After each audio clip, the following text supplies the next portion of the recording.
अगर आप देखो उस समय 2016-17 में कैरी बहुत पॉपुलर है, बहुत तेज हो रहा है, बहुत तेज हो रहा 18 में जब मैं उससे मिला था ना, 1.5-2 घंटे साथ में बैठे और उसकी बातों में हर बार ये था कि यार भाई बताओ ना यार पैसे कैसे कमाऊं, बताओ ना यार पैसे कैसे कमाऊं।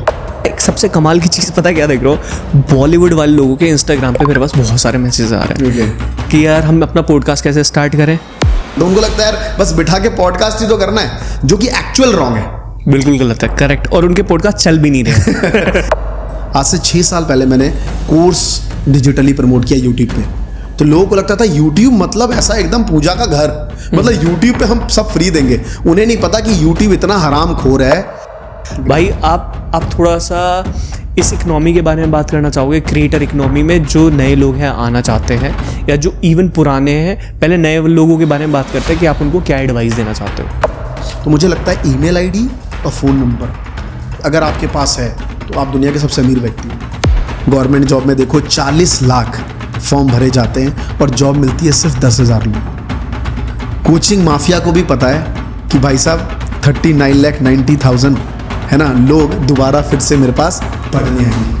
यूट्यूब के थ्रू 100 करोड़ बनाए जा सकते हैं, बिल्कुल बनाए जा सकते हैं, क्योंकि बहुत सारे क्रिएटर ऐसे हैं जो ऑलरेडी साल का 100 करोड़ कर रहे हैं।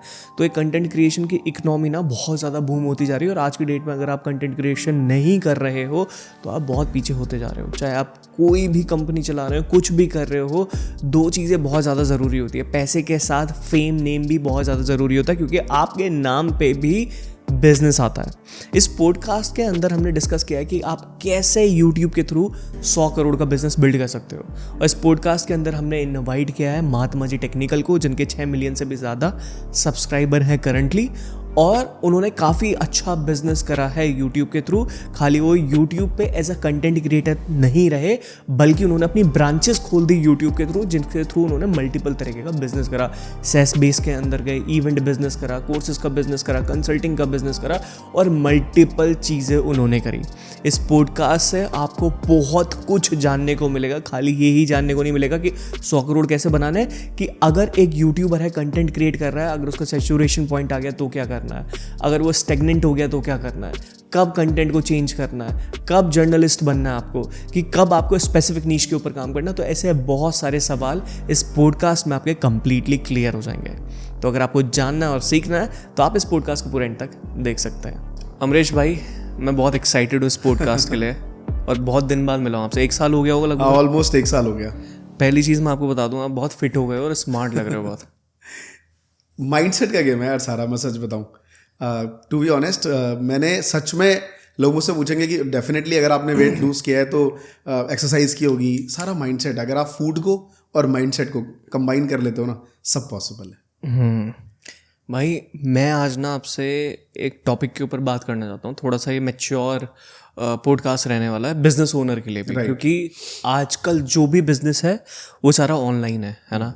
और आप एक बहुत अच्छे बिजनेसमैन भी हो, क्योंकि आप खाली क्रिएटर नहीं रहे हो, आपने क्रिएटर से बिजनेस करा है, जो कि बहुत कम लोग कर पाते हैं। नहीं तो लोग क्रिएटर रहते हैं, उनका एंगेजमेंट बूस्ट होता है, सैचुरेशन पाते हैं, छोड़ देते हैं और फिर ख़त्म हो जाता है। तो अब मैं ना ये स्टोरी आपकी जानना चाहता हूँ कि जैसे आपने यूट्यूब करा, सैचुरेशन पॉइंट भी आया होगा, आपने उसको इतना करा होगा कि आपका नाम एक टाइम पे बहुत ज़्यादा होगा, राइट। उस किसी टाइम पे वो नीचे भी आया होगा। उसके बाद का फेस आपने कैसे मैनेज करा अपना?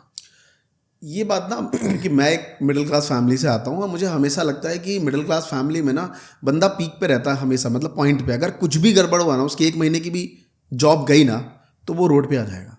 मतलब वो सीधा लोगों से पैसे मांगने पे आ जाएगा। मतलब उसकी दुनिया जो चल रही थी ना, वो टूट जाती है। तो मैं उस मिडिल क्लास फैमिली से आया हूँ जहाँ बहुत सिक्योरिटी इंपॉर्टेंट था। मैं देखता था यार हर फेस्टिवल सबके माँ बाप घर आते हैं, बट मेरे फादर दिवाली में नहीं आते थे, छठ पूजा में नहीं आते थे। तो मुझे लगता था भाई, सब बिहारियों में एक रहता है कि भाई अगर तुम छठ पूजा में घर नहीं जाने दोगे, जॉब छोड़ के चला जाता है वो।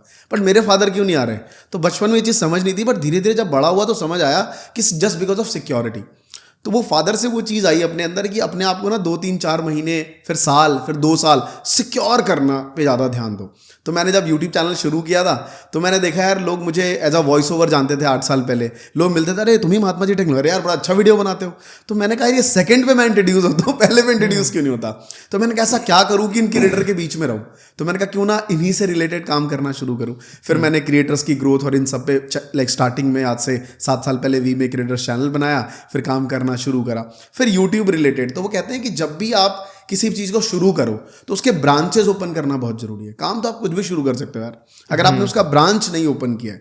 तो मैंने फिर यूट्यूब पे पहले वी में क्रिएटर चैनल बनाया, फिर हमने उसके कोर्सेज करे, फिर हमने इवेंट्स करे, फिर हमने यूट्यूब रिलेटेड जितने भी यूट्यूबर्स को इक्विपमेंट्स चाहिए, सॉफ्टवेयर चाहिए, वो सारी सॉल्यूशंस उनको प्रोवाइड करना शुरू करा। तो एट द एंड यही लगता है कि हाँ, मतलब मैं जो करना चाहता था वो मैं कर रहा हूँ। वो वेंचर मैंने शुरू करा, वो बहुत बढ़िया चल रहा है और उस चीज़ में मुझे मज़ा आता था। सबसे पहली चीज़ तो जो काम आपको मज़े दिलाए ना यार, वो काम तो करना ही चाहिए। तो मेरा कई बार ऐसा हुआ कि मेरे लाइफ में मुझे ऐसा लगता था कि यार मैंने बहुत कुछ अचीव कर लिया, बट सडन हाउ उससे पैसे नहीं बन रहे। कई बार ऐसा होता है क्रिएटर्स में कि लोग आपके बारे में बात करेंगे कि यार फलां क्रिएटर यार कितना पॉपुलर है, बट शायद वो पैसे नहीं बना रहा। मैं आपको एग्जांपल देता हूँ कैरी मिनाटी का।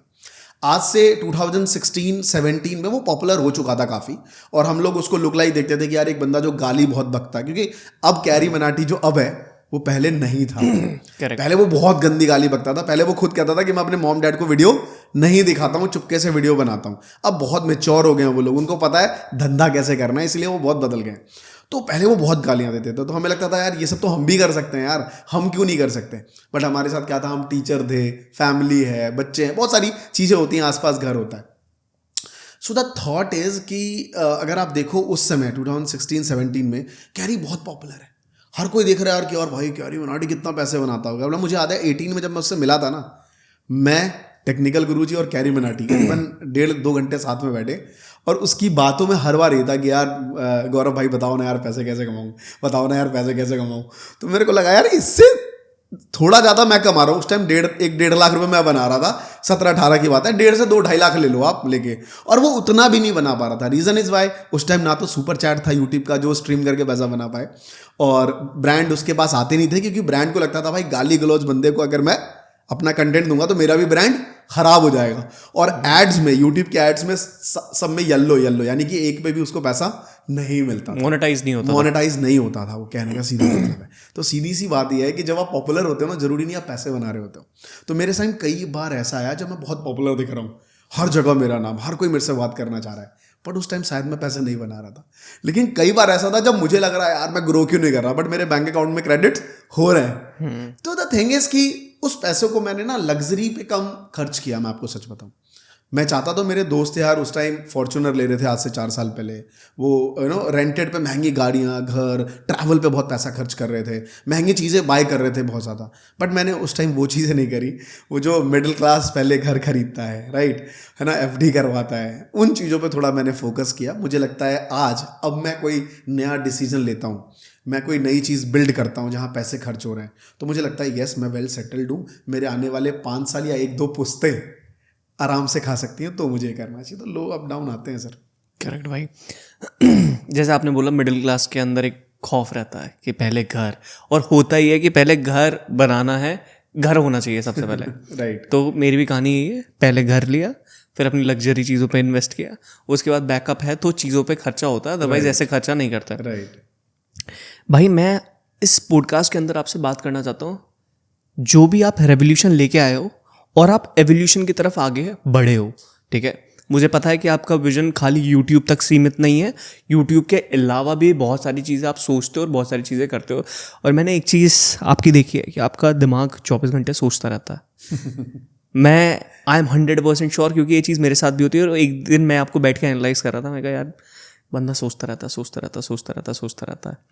अब आप मुझे एक चीज़ बताओ कि यूट्यूब से जो आप बिजनेस करा आपने, है ना, बहुत सारे बड़े बड़े बिजनेस ओनर्स होते हैं, जैसे आप मोनेटाइज कर लिया, आपने पैसा बना लिया। मेरे साथ कहानी थोड़ी सी उल्टी हुई है कि मेरे पास पहले फेम आया और पैसा बाद में आया। आपके साथ भी ऐसा हुआ? सेम सबके साथ ऐसा ही है। जो लोगों के पास पैसा है, उनके पास फेम नहीं है, वो कंटेंट क्रिएशन की तरफ अब भाग रहे हैं। राइट। अब ये थोड़ा सा लाइमलाइट वाला बन चुका है कि कंटेंट क्रिएशन एक हाई। और मैं एक सबसे कमाल की चीज़ पता क्या देख रहा हूँ, बॉलीवुड वाले लोगों के इंस्टाग्राम पे मेरे पास बहुत सारे मैसेज आ रहे हैं कि यार हम अपना पॉडकास्ट कैसे स्टार्ट करें। रोनित रॉय के भाई का क्या नाम है, एक रोनित रॉय है ना बॉलीवुड में, जो उनके भाई का मेरे पास मैसेज आया तो पॉडकास्ट के लिए। तो मैंने कहा यार बॉलीवुड वाले भी पॉडकास्ट स्टार्ट कर रहे हैं, आपको क्या लगता है, मेरा क्वेश्चन थोड़ा सा चेंज हो गया, लेकिन पॉडकास्ट का भी एक अच्छा खासा फ्यूचर है, आपको क्या लगता है पॉडकास्ट वाले बिजनेस को लेके? सबसे पहली चीज़ है ना, अगर आप पॉडकास्ट को देखो तो मुझे ऐसा लगता है कि पैसा हर कोई बना सकता है। मतलब किसी के लिए नंबर 10 लाख रुपए महीना बड़ा नंबर हो सकता है, शायद आपके लिए नहीं होगा। किसी के लिए महीने का या साल का 100 करोड़ बनाना है, किसी के लिए नहीं हो सकता। तो सब ना मनी ओरिएंटेड है। जब बात आती है पॉडकास्ट की कि मैं कितना कमाना चाहता हूँ, कोई पर्सन का अगर महीने का 3-4 लाख बन रहा है, वो खुश है, वो कह रहा है यार पॉडकास्ट में पैसे बन रहे हैं, मैं तो कमा रहा हूँ, है ना। बट कोई परेशान है कि पता नहीं भाई पॉडकास्ट कर रहा हूँ पैसे नहीं बन रहे, राइट। तो द थिंग इज कि मुझे ऐसा लगता है वही बेसिक चीज़ों पे फोकस नहीं करना है कि जो भी है उसका इंटरव्यू लेना है। फोकस्ड रहना है कि मेरा निश किस चीज़ का है। मैं अगर किसी को बोलूँ कि मेरा पॉडकास्ट है, जैसे पहले आज से 10 साल पहले मैं यूट्यूबर हूँ, तो लोग कुछ पूछते नहीं थे, बोलते यार सर क्या आप तो बड़े यूट्यूबर हो यार। अब पूछते हैं लोग क्या बनाते हो वीडियो, क्या सिखाते हो लोगों को, है ना। लोग कहते हैं हम तो स्किल सिखाते हैं, स्किल में क्या सिखाते हो। सवाल पे सवाल आने लग गए। वैसे ही आज से 2-2.5 साल बाद लोग सवाल पूछेंगे क्वेश्चन मार्क कि पॉडकास्ट करता हूं किस चीज का, कि क्या सॉल्यूशन दे रहे हैं आप। तो क्लियर होना चाहिए जब भी आप पॉडकास्ट कोई पर्सन ले रहा है, स्टार्ट करना चाहता है, मुझे लगता है उसका मिशन क्लियर होना चाहिए कि मुझे किन किन लोगों को बुलाना है। उसके सर्कल में बहुत से लोग होंगे। अभी आपने बॉलीवुड वालों बंदों का नाम लिया, पता है बॉलीवुड वालों का मेरे पास भी बहुत मैसेज आते हैं। उनके साथ उनको लगता है कि ये काम तो मेरे लिए सबसे आसान है, कि उनके पास नेटवर्क है, वो जहां भी जाते हैं उनके पास 10 दोस्त यार सिनेमा वाले हैं, उनको बिठा के वो पॉडकास्ट कर सकते हैं। तो उनको लगता है यार बस बिठा के पॉडकास्ट ही तो करना है, जो कि एक्चुअल रॉन्ग है, बिल्कुल गलत है, करेक्ट। और उनके पॉडकास्ट चल भी नहीं रहे तो सिर्फ ये सोचना कि मेरे पास नेटवर्क है, मैं लोगों को बिठा लूं, पॉडकास्ट कर लूं, मेरा तो चल जाएगा, मुझे मेहनत नहीं करनी है अपने ऊपर, ये गलत है। आपको अपने ऊपर भी मेहनत करनी पड़ेगी एक पर्टिकुलर निश को लेके, तभी आप अच्छे सवाल पूछ पाओगे। तो आप देखिए सौरभ द्विवेदी को, जब भी वो सवाल पूछते हैं ना, तो उनको पता है पॉलिटिकल वो भी बहुत साउंडेड बंदा है। तो लोग ना जो इंटरव्यू देने आता है ना, उससे ज्यादा उस बंदे की सुनते हैं कि काउंटर क्या बोलेगा। जब भी वो बोल रहा होता है तो बीच में वो ऐड कर देता है, अच्छा 90-80 की बात कर रहे हैं फला फला, तो लोग लगता है यार नॉलेजफुल तो ये भी बहुत है। तो आपको अपने ऊपर भी काम करना पड़ेगा। तो मुझे लगता है आने वाले फ्यूचर में पॉडकास्ट बहुत नैरो सिनेरियो होते जाएंगे। जो लोग देने वाले भी वो भी समझदार है कि मुझे अपना समय कहाँ देना है, कहाँ से मुझे एक्चुअल वैल्यू मिलेगी। तो इस ओरिएंटेड जाना चाहिए। बाकी एट द एंड मॉनेटरी का गेम है सर। करेक्ट। किसी को 10 लाख ही कमाने हैं तो उसको लगता है तो बढ़िया है, मेरा चल रहा है। तो फिर इसमें डाउटेड ही नहीं, आपका पैसा देख रहे हो या फ्यूचर देख रहे हो, ये इंपॉर्टेंट है। थोड़ा सा ना पॉडकास्ट बिजनेस में चलते हैं भाई, थोड़ा अंदर चलते हैं। पहले जब मैं पॉडकास्ट कर रहा था तो सामने से मेरे पास एक ऑफर आया, जितना मैं पूरे साल में कमा लेता था। क्या नंबर था वो, क्या नंबर था? बड़ा नंबर था, अच्छा खासा। अभी बोलना नहीं चाहूँगा यहाँ पे, मैंने ज़्यादा नंबर बोल दिया, लेकिन इतना भी नहीं था, लेकिन बहुत बड़ा नंबर था। ये मान लो 3 महीने का होगा लगभग, जितना मैं बनाता हूँ एक बार में आ गया था। अब यहाँ पे क्या है, सब चैनल को अपने मोनेटाइज कर रहे हैं पॉडकास्ट के थ्रू, लेकिन मैंने एक पाइपलाइन बिल्ड करी है इसकी कि किस डायरेक्शन में लेके जाना है पॉडकास्ट को। पॉडकास्ट का जो मैं आपको स्ट्रक्चर बताया था कि पॉलिटिशियंस वाला इस तरीके से लेके जाएंगे, यहाँ पे ज़्यादा रिवील नहीं करूँगा क्योंकि पूरा एक बिजनेस मॉडल है यहाँ पे। आपको क्या लगता है कि नीश वाइज ज़्यादा चलेगा पॉडकास्ट या जर्नलिस्ट की तरह ज़्यादा चलेगा? देखो सर मैं बताता हूँ, आप देखो आज वो बैटिंग ऐप वाले क्रिएटर बहुत पैसा कमा रहे हैं।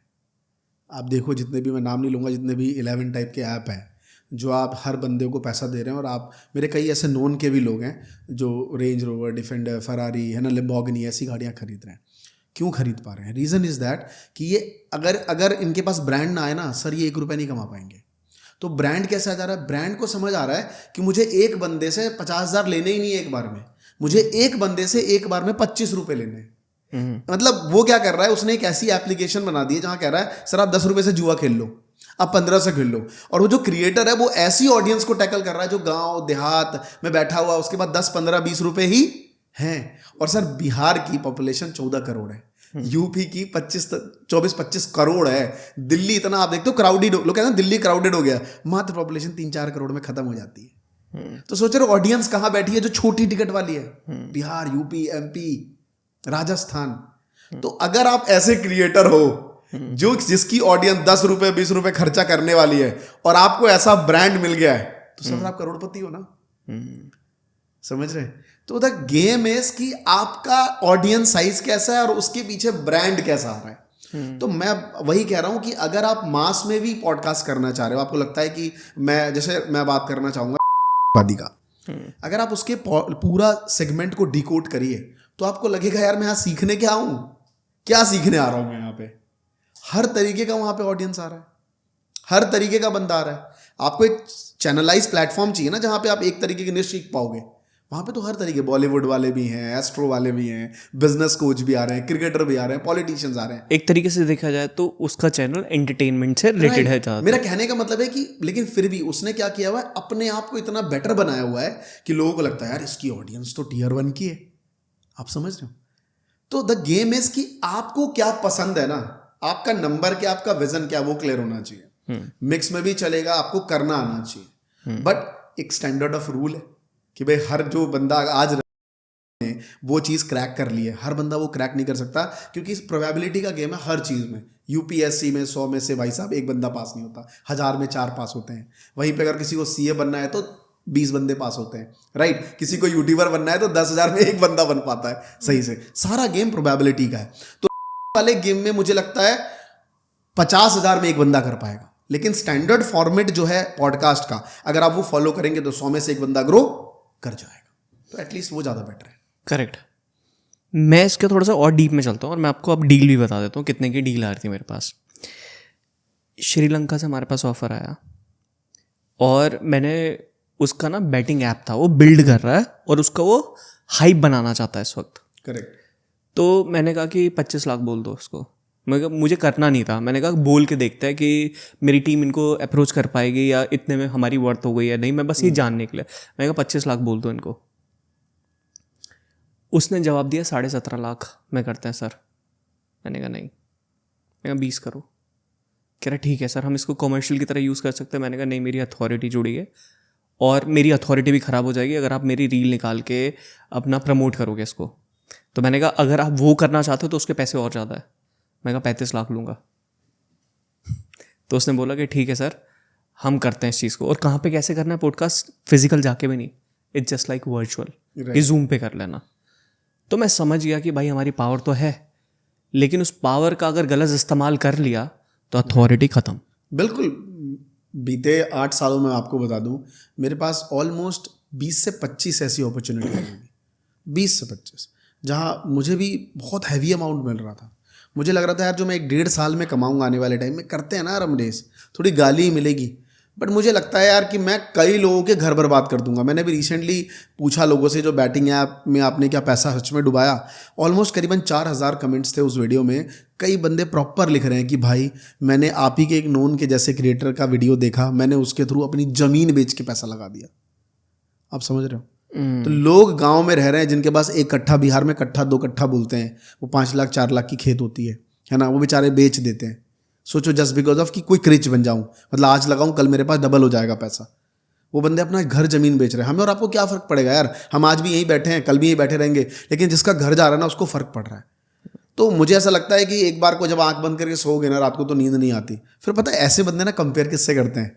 अपने से नीचे वाले से, कि यार वो तो हमसे भी ज़्यादा गंदा कर रहा है, कम से कम मुझसे बेटर कर रहे हैं। तो सारा गेम वही है बॉस। देखो मैं क्रिएटर से मिलता हूँ ना, इसलिए मैं आपका एक्सपीरियंस शेयर कर रहा हूँ। अब आपने कहा कि मैंने नहीं किया, बट ऐसा ही जो क्रिएटर करता है वो पता क्या कहता है कि सर लोग गंदी गंदी अश्लील वीडियो बनाते हैं, मैं कम से कम वो तो नहीं करता, मैं तो लाइफस्टाइल दिखाता हूँ, प्रेरित करता हूँ अमीर बनो, दैट्स इट। क्या जवाब है आपके पास? तो एट द एंड आपकी खुद की जमीर जो है ना, अगर वो मान गई ना तो बस यही बेटर है सर। भाई पता है वो मना भी इसलिए हुआ है क्योंकि अब ये पता है पैसा बना लेंगे, भूखे तो नहीं मरेंगे, पैसा बना लेंगे। वो कॉन्फिडेंस वहाँ से भी आता है। और मेन बिजनेस हमारा दूसरा है, आपका भी दूसरा मेन बिजनेस है और मेरा भी दूसरा मेन बिजनेस है। तो यहाँ पे ना भाई मैंने ना देखा कि अथॉरिटी कैसे बिल्ड होगी। अब ब्रांड जितना जैसे एलवी हो गया या रोलेक्स हो गया, जो भी बड़े बड़े ब्रांड है, उन्होंने ना एक मेंटेन करा और एक पाइपलाइन बनाई हुई है। मैं रोलेक्स पे गया, आपको पता है जो घड़ी के बारे में आपको बता रहा था, मैंने उनको बोला कि मुझे घड़ी चाहिए। क्या सर हमारे पास है ही नहीं, और पूरे महीने में हमारे पास 2 ही आती है और इसकी डिमांड बहुत ज़्यादा है। 1 से 5 साल का आपको वेट करना पड़ेगा, आप कर सकते हो तो कर लो, विश लिस्ट में हमें डाल दिया। मैं कॉल करता रहा, फॉलोअप करता रहा। तो ऐसा नहीं है कि रोलेक्स प्रोडक्शन नहीं कर सकता, वो कर सकता, लेकिन उसकी एक्सक्लूसिविटी कम हो जाएगी। अब मैं बहुत सारे प्लेटफॉर्म को ऑब्जर्व कर रहा था, जैसे जो स्टॉक बहुत ज़्यादा चला स्टार्टिंग में, सबका सपना होता है जो स्टॉक पे जाना, और आई थिंक अब किसी को भी बुलाना तो सैचुरेशन की तरफ हो सकता है, मुझे नहीं पता, मैंने देखा नहीं, बट आखिरी टाइम जब हम व्यूज़ देख रहे थे तो कम थे, तो मेरे भी दिमाग में आया था कि जो स्टॉक जैसा बनाना है। मैंने देखा है कि जो फ्यूचर है ना वो पर्सनल ब्रांड और एआई है। अगर आप इसमें किसी को भी घुसा दोगे ना तो ब्रांड डिस्ट्रॉय हो जाएगा, लोग आप पे ट्रस्ट नहीं करेंगे। इसलिए हमने भी ना पॉडकास्ट पे, अगर आप लोग देखोगे ना, बहुत सोच समझ के लोगों को हमने बुलाया है कि कौन कौन है एक्चुअली में उन्होंने कुछ करा या नहीं करा। तो इसलिए हमने क्या किया कि जो वैल्यूएबल इंसान है, जिसने कुछ काम करा है, ज़िंदगी में कुछ उखाड़ा है एक्चुअली में, और जो कुछ कर रहे हैं, सिखा सकते हैं लोगों को, हमने उनको बुलाना स्टार्ट करा। हमारी ग्रोथ इतनी ज़बरदस्त हुई, 3 लाख सब्सक्राइबर हमारे कुछ टाइम के अंदर बढ़ गए। हमारे पास बहुत सारे ऑफर आते, सर आप हमसे कर लो, हम 3 लाख रुपए आपको दे देंगे, 5 लाख रुपए पॉडकास्ट कर दे देंगे। हमने नहीं बुलाया। सबसे बड़ा फिल्टर मैंने उनको बुलाया जिनकी एज 40 के आसपास है। अगर आप देखोगे पॉडकास्ट तो 40 वाले ज़्यादा लोग मिलेंगे, क्योंकि उन्होंने लाइफ में कुछ कर लिया, एक्सपीरियंस है उनके पास। तो एक वो चीज़ वहाँ पे निकल के, उन्होंने जो चीज़ बताई बहुत बढ़िया बताई पॉडकास्ट के ऊपर। तो एक सबसे बड़ा फिल्टर मैंने ये लगाया। दूसरा, जो हमारे पास स्पॉन्सर पॉडकास्ट है, हमने उनको पहले मना करा, क्योंकि मुझे पता है इससे बहुत बड़ा गेम हम खेल सकते हैं पॉडकास्ट के बिजनेस के अंदर। तो वही गेम पे हम स्टिक हैं कि जैसे ललन टॉप वाले हैं, वो अपनी अथॉरिटी नहीं खोएंगे, किसी को भी नहीं बुलाएंगे। एक अच्छे इंसान को बुलाएंगे जिसका या तो कंट्रोवर्सी में है, और उससे सही डायरेक्शन में बात करेंगे, कुछ ऐसा प्रमोट नहीं करेंगे। तो वहाँ से अथॉरिटी मेंटेन होती है। ये चीज़ मैंने सीखा कि अथॉरिटी ब्रांड के लिए मेंटेन करना बहुत ज़्यादा ज़रूरी है। इस पे आपका क्या टेक है? सर, आपकी बातों में ना 2 मेन चीज़ थी। सबसे पहला था पर्सनल ब्रांड और दूसरा था एआई। ये दोनों चीज़ें इतना रिवोल्यूशन वे में आगे जा रही हैं। सबसे पहले मैं पर्सनल ब्रांड की बात करता हूँ। चाइना का एक इन्फ्लुएंसर है जो अपने सोशल मीडिया पे एक बार आता है, एक दिन के लिए, और मिलियंस ऑफ डॉलर्स का एक लिपस्टिक बेच जाता है। इंडिया में अभी भी वो रिवोल्यूशन बहुत बाकी है। अब आप पूछोगे कैसे? सर, आप एक जर्नल रात को बैठ के स्टडी करना कि कोई यूट्यूबर, इंस्टाग्रामर जो बताती है गाइस मैं ये वाली कंपनी की लिपस्टिक लगाती हूँ, सर उसका खरीदने का रेशियो ना बहुत कम है। मतलब उसके इन्फ्लुएंस करने से भी लोग वो लिपस्टिक अभी नहीं खरीद रहे हैं। मतलब ये अभी खरीदेंगे आने वाले टाइम पे, आने वाले 3-4 साल बाद। तो मतलब अभी पर्सनल ब्रांड बिल्कुल अप लेवल पे नहीं है, अभी तो शुरू भी नहीं हुआ एक्चुअल में। तो जो लोग अभी अपना करियर शुरू करना चाहते हैं, चाहे वो इंस्टा से या यूट्यूब से, मुझे लगता है उनको करना चाहिए। वो इस बात पे डरना नहीं चाहिए कि इतने सारे इन्फ्लुएंसर आ गए हैं, पता नहीं मेरा ब्रांड, मैं as a personal brand sustain कर पाऊंगा। नहीं सर, आप कर पाओगे, क्योंकि अभी ये शुरू भी नहीं हुआ है। सर, दूसरा मैं बात करूंगा एआई का। अगर आज देखो तो अभी भी इलॉन मस्क और ओपन एआई के बीच में केस सूट फाइल हो रखी है। रीजन इज वाई कि ओपन एआई का जो इतना बड़ा लोचा है कि भाई इलॉन मस्क चाहता है कि भैया इसको ओपन करो, और जो ये ओपन एआई के जो लोग हैं कहते हैं नहीं हम इसको क्लोज ही रखेंगे। माइक्रोसॉफ्ट इतना ज़्यादा आगे बढ़ चुका है कि वो गूगल को रिप्लेस करना चाहता है प्रॉपर। गूगल जैसा प्रोडक्ट नहीं बनाना चाहता, सर्च इंजन नहीं बना रहा वो चैट जीपीटी को, वो क्या कर रहा है? पूरा रिप्लेस ही कर रहा है। अब ऑलरेडी 10 से 12% लोग गूगल पे जाते ही नहीं है, वो किसी चीज़ को सर्च करने के लिए कहाँ जाते हैं? चैट जीपीटी पे।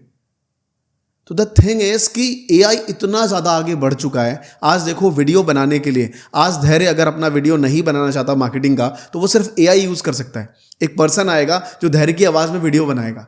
तो टेक्नोलॉजी कहाँ चले गई? पॉडकास्ट की वीडियो पहले जहाँ एडिटर को 8 से 9 घंटे लगते थे एक एडिट करने में, ऑलमोस्ट 2 डेज वो ले लेता था सुबह शाम तक, अब वो सिर्फ आधे घंटे में वो पॉडकास्ट की वीडियो एडिट कर देगा, जस्ट बिकॉज ऑफ एआई।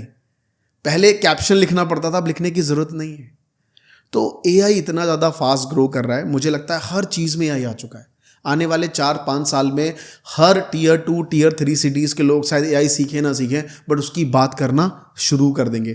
तो एज अ पर्सन, अगर आपको लगता है कि आने वाले टाइम पे मुझे क्या करना चाहिए, किसी भी पर्सन को जो सुन रहे हैं इस पॉडकास्ट को, मुझे लगता है एक तो आपने बताया पर्सनल ब्रांड वो बिल्ड करना ही चाहिए, दूसरा एआई जो सीखना चाहिए, और तीसरा उनको लगता है यार मैं टेक्नोलॉजी फ्रेंडली नहीं हूँ तो सेल्स सीख लो।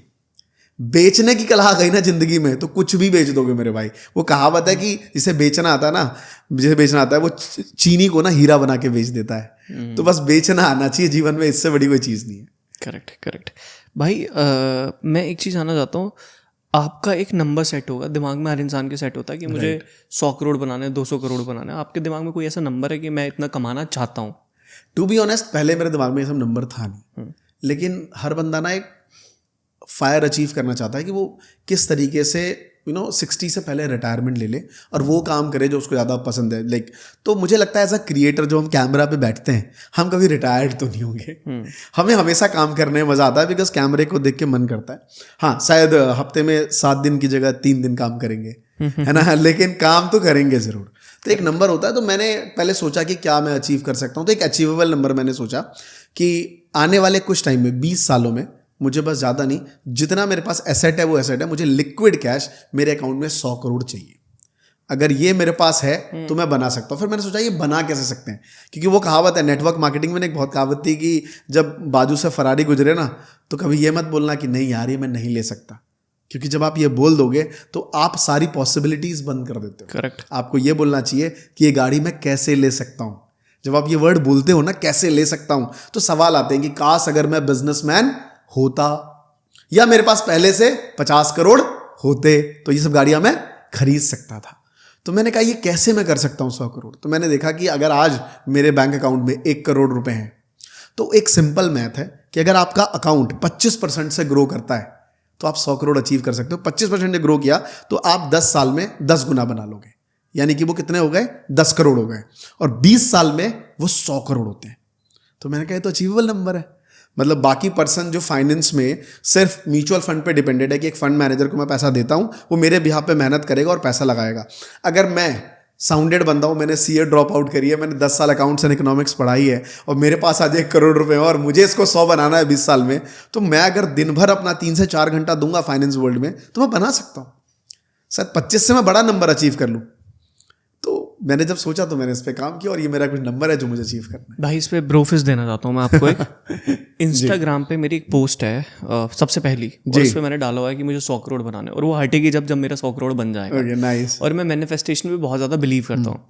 यहाँ जितनी भी बोर्ड पे आप चीज़ें देख रहे हो मोस्टली मैं ज़्यादातर चीज़ें अचीव कर चुका हूँ और लेके आ चुका हूँ अपनी लाइफ में। एंड मैनिफेस्टेशन का मैं एक खुद में ही प्रोडक्ट हूँ, मैं मानता हूँ इन सब चीज़ों को, और मैंने टारगेट भी अपने आप को दे के चला है। हमारे साथ जो लाइफ में चीज़ें हुई हैं, हमने काम करा, वो चीज़ अच्छी चली, बंद हुई या सैचुरेट हुई, और रेवोल्यूशन से एवोल्यूशन की हम तरफ चले।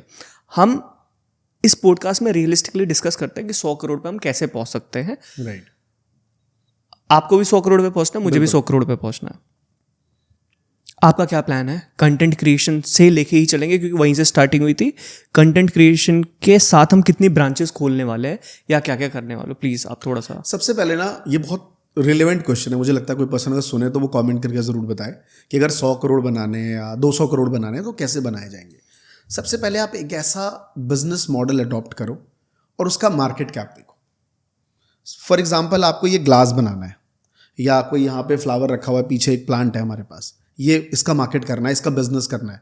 तो सबसे पहले आपको मार्केट कैप देखना होगा कि मैं जो बिजनेस करने जा रहा हूँ क्या मैं एक्चुअली इससे पैसा बना पाऊंगा, या इसके जो स्टार्टिंग के 10 प्लेयर हैं क्या वो उसकी रेवेन्यू महीने की 50 करोड़ की है, क्योंकि 100 करोड़ तो पैसा आपको चाहिए ना, धंधा उतना बन पाएगा कि नहीं बन पाएगा। तो एट द एंड सबसे पहले आप मार्केट कैप एक्सप्लोर करो कि क्या ये एक्चुअली ये बिजनेस इतना बड़ा बन सकता है या नहीं। जैसे मैं बार बार कहता हूँ कि जो लोग यूट्यूब पे, क्योंकि सोशल मीडिया हम लोग ऑलरेडी यूट्यूब पे हैं तो उस रिलेटेड बात करते हैं। एक कवि है जो कहता है मैं 100 करोड़ कमाना चाहता हूँ, और एक फाइनेंस का बंदा है वो कहता है मैं 100 करोड़ कमाना चाहता हूँ। हो सकता है वो फाइनेंस का बंदा 100 करोड़ ना बना पाए और वो कभी बना ले, क्या पता उसको कोई एक ऐसा पर्सन मिल जाए जो उसकी एक लाइन का उसको 20 करोड़ रुपए दे दे, 50 दे दे, उसको कॉन्सर्ट मिलने लग जाए। बट अगर आप प्रोबेबिलिटी देखो तो 100 कभी लोग बिठा लीजिए और 100 फाइनेंस के बंदे बिठाइए, आप देखेंगे कि शायद एक कभी कोई 100 करोड़ कमा रहा होगा, लेकिन यहां जो 100 फाइनेंस के बंदे हर बंदा 50, 60, 70 करोड़ बना रहा है। तो सारा गेम प्रोबेबिलिटी का है कि आपको पहले देखना होगा कि उस इंडस्ट्री में एक्चुअल में पैसा है कि नहीं है। मार्केट रिसर्च सबसे राइट, इंपॉर्टेंट मार्केट रिसर्च करिए कि उसका मार्केट कैप कितना बड़ा है। अगर आपको वो दिखता है, चमकता है कि हाँ इसका मार्केट कैप बड़ा है और उसमें पैसा बनाया जा सकता है, तो सबसे पहले ना अपनी फाइनेंशियल कंडीशन देखिए, रिस्क एपेटाइट, कि आप जितना पैसा उस इंडस्ट्री में लगाना चाहते हो या जितना समय उस इंडस्ट्री में लगाना चाहते हो, ऐसा ना हो कि बर्बाद हो जाओ, है ना। लाइफ में स्टॉक मार्केट में एक वर्ड है स्टॉप लॉस, कि जब लगे कि यहाँ पे अपना रूल गड़बड़ हो गया वहाँ पे कट के निकल जाओ भाई, वहाँ पे अपने आप को मान लो कि मार्केट सही था, मैं गलत था, और वहाँ पे निकलो।